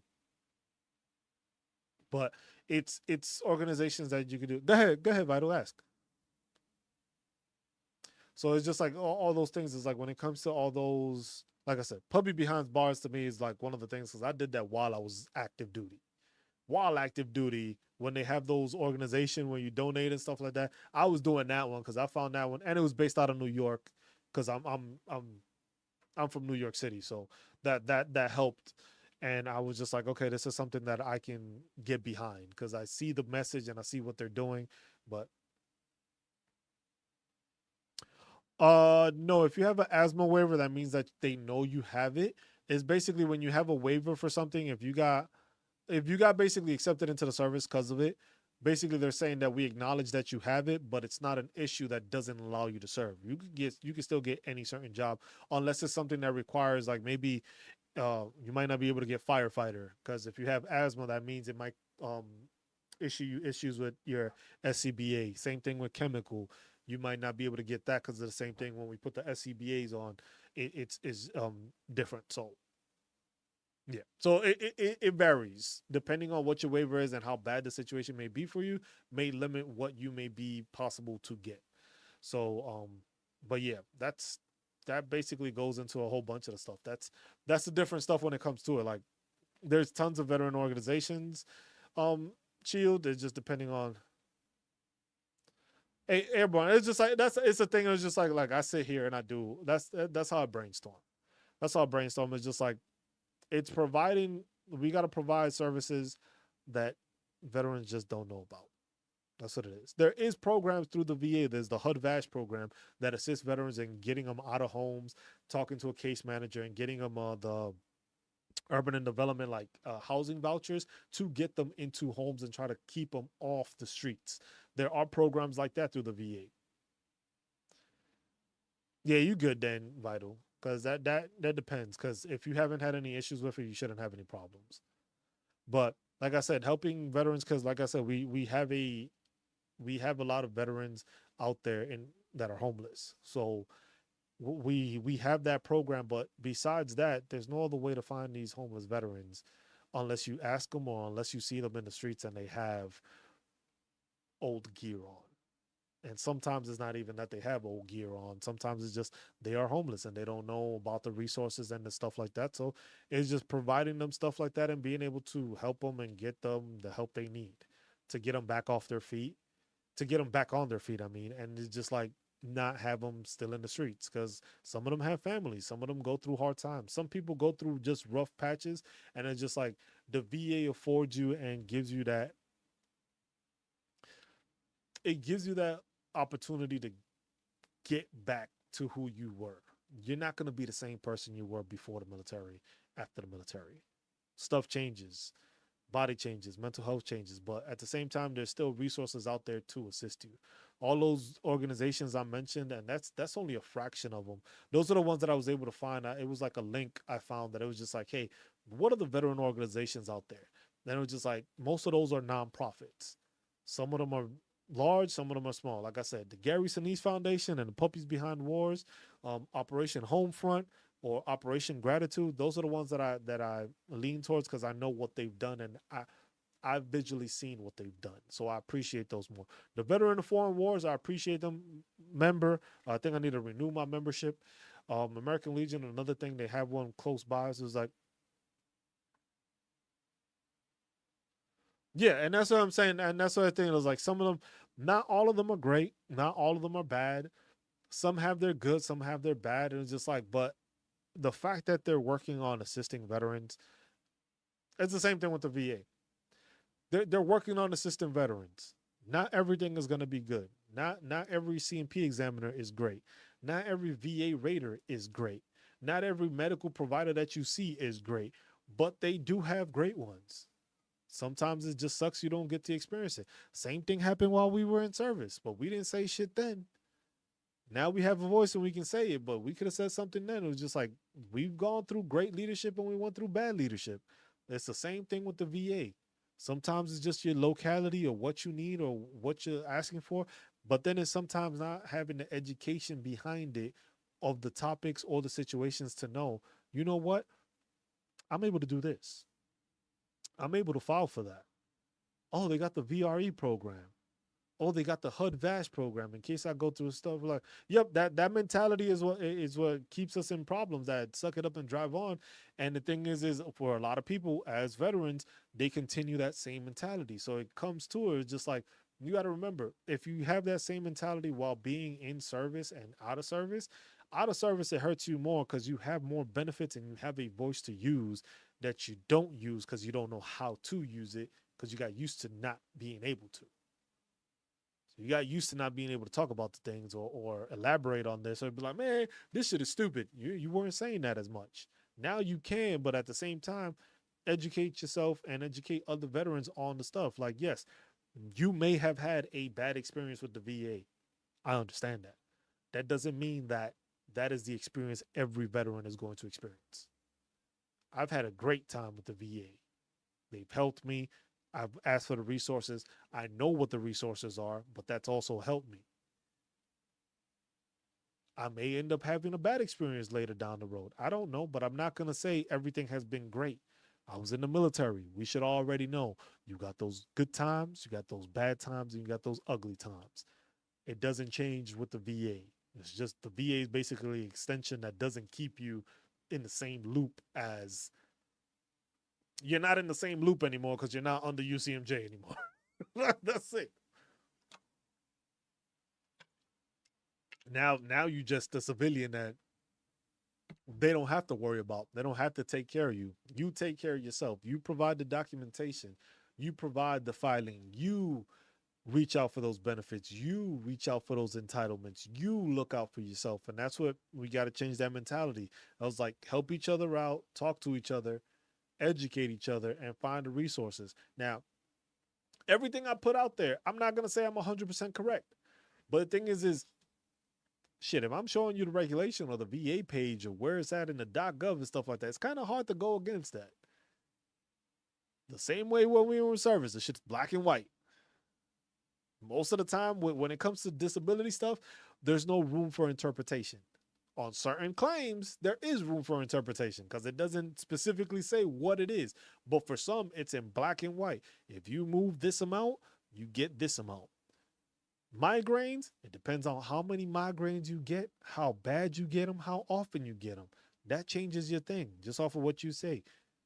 Yo, mental health disorders goes off of what you say. Depending on how bad, do you remember shit? Do you forget shit? Do you get triggered often? Can you do this? Can you not do that? Stuff like that. That's what it goes off of. It goes off of educating yourself and knowing what it is in the CFR, knowing what it is that is available to you. And like I said, is educating ourselves and other veterans to know what it is we need to get done and how we can accomplish these things to better all of our veterans things and make the VA system better, because now everybody knows what the resources are and how to actually go about getting their resources. Um, yeah, that's the best way of putting it, really. If you want to donate, donate to organizations, donate to funding, find different organizations.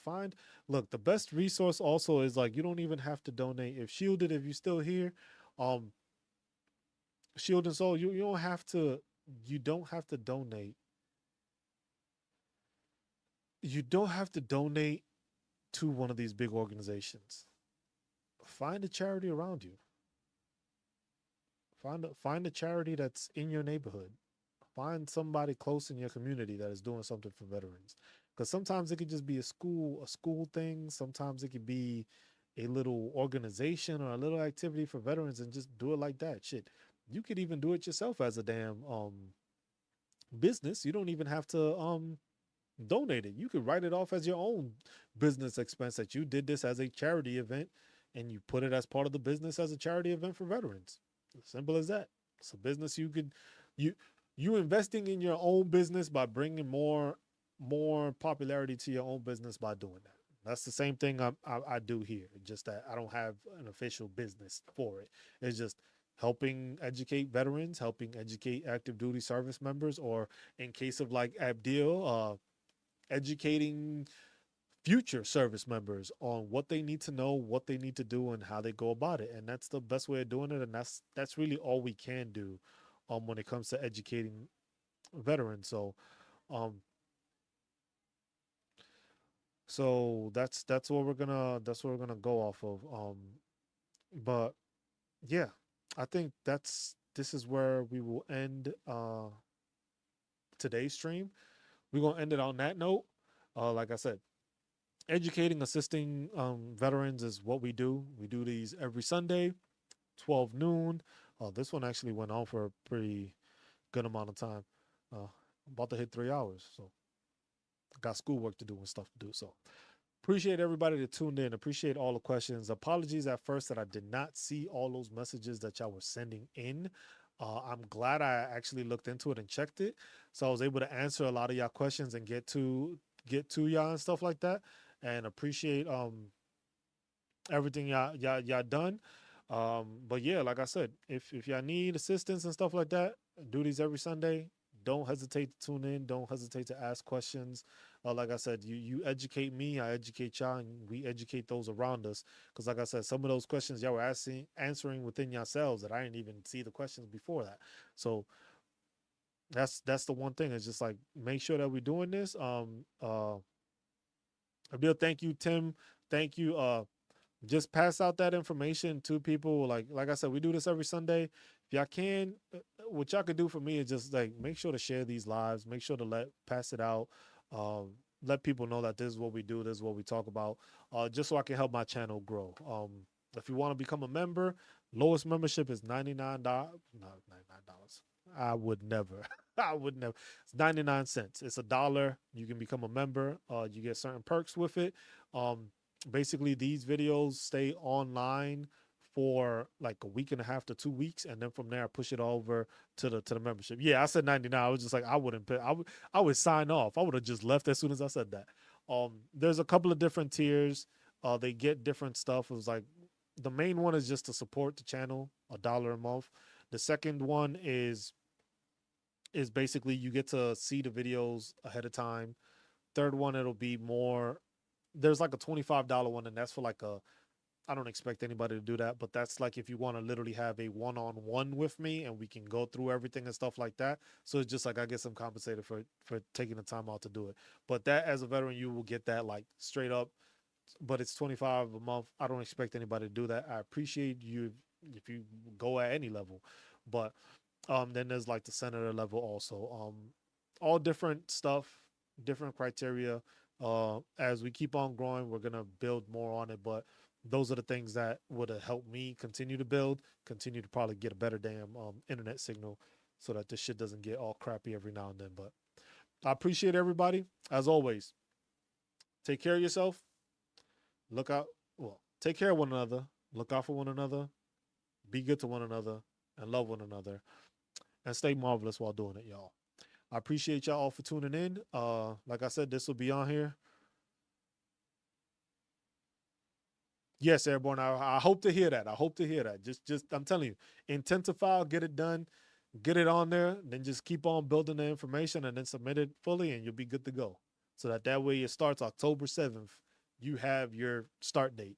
So anything that gets backdated or backpaid will be to October 7th. So Abdil, Vital, as always, appreciate you, my man. I might get on later tonight and play some Apex. We'll see. We'll see. But appreciate y'all. Y'all take care. Enjoy the rest of y'all Sunday. Go watch some football. Spend some time with the family. Enjoy yourselves. I will see y'all around. I will schedule next week's live on there. So just make sure to have your notifications on. If you don't already, put your notifications on. Have the bell on there so that way you can see it. So that way you have a notification of me going live. So appreciate y'all. Y'all be good. Peace.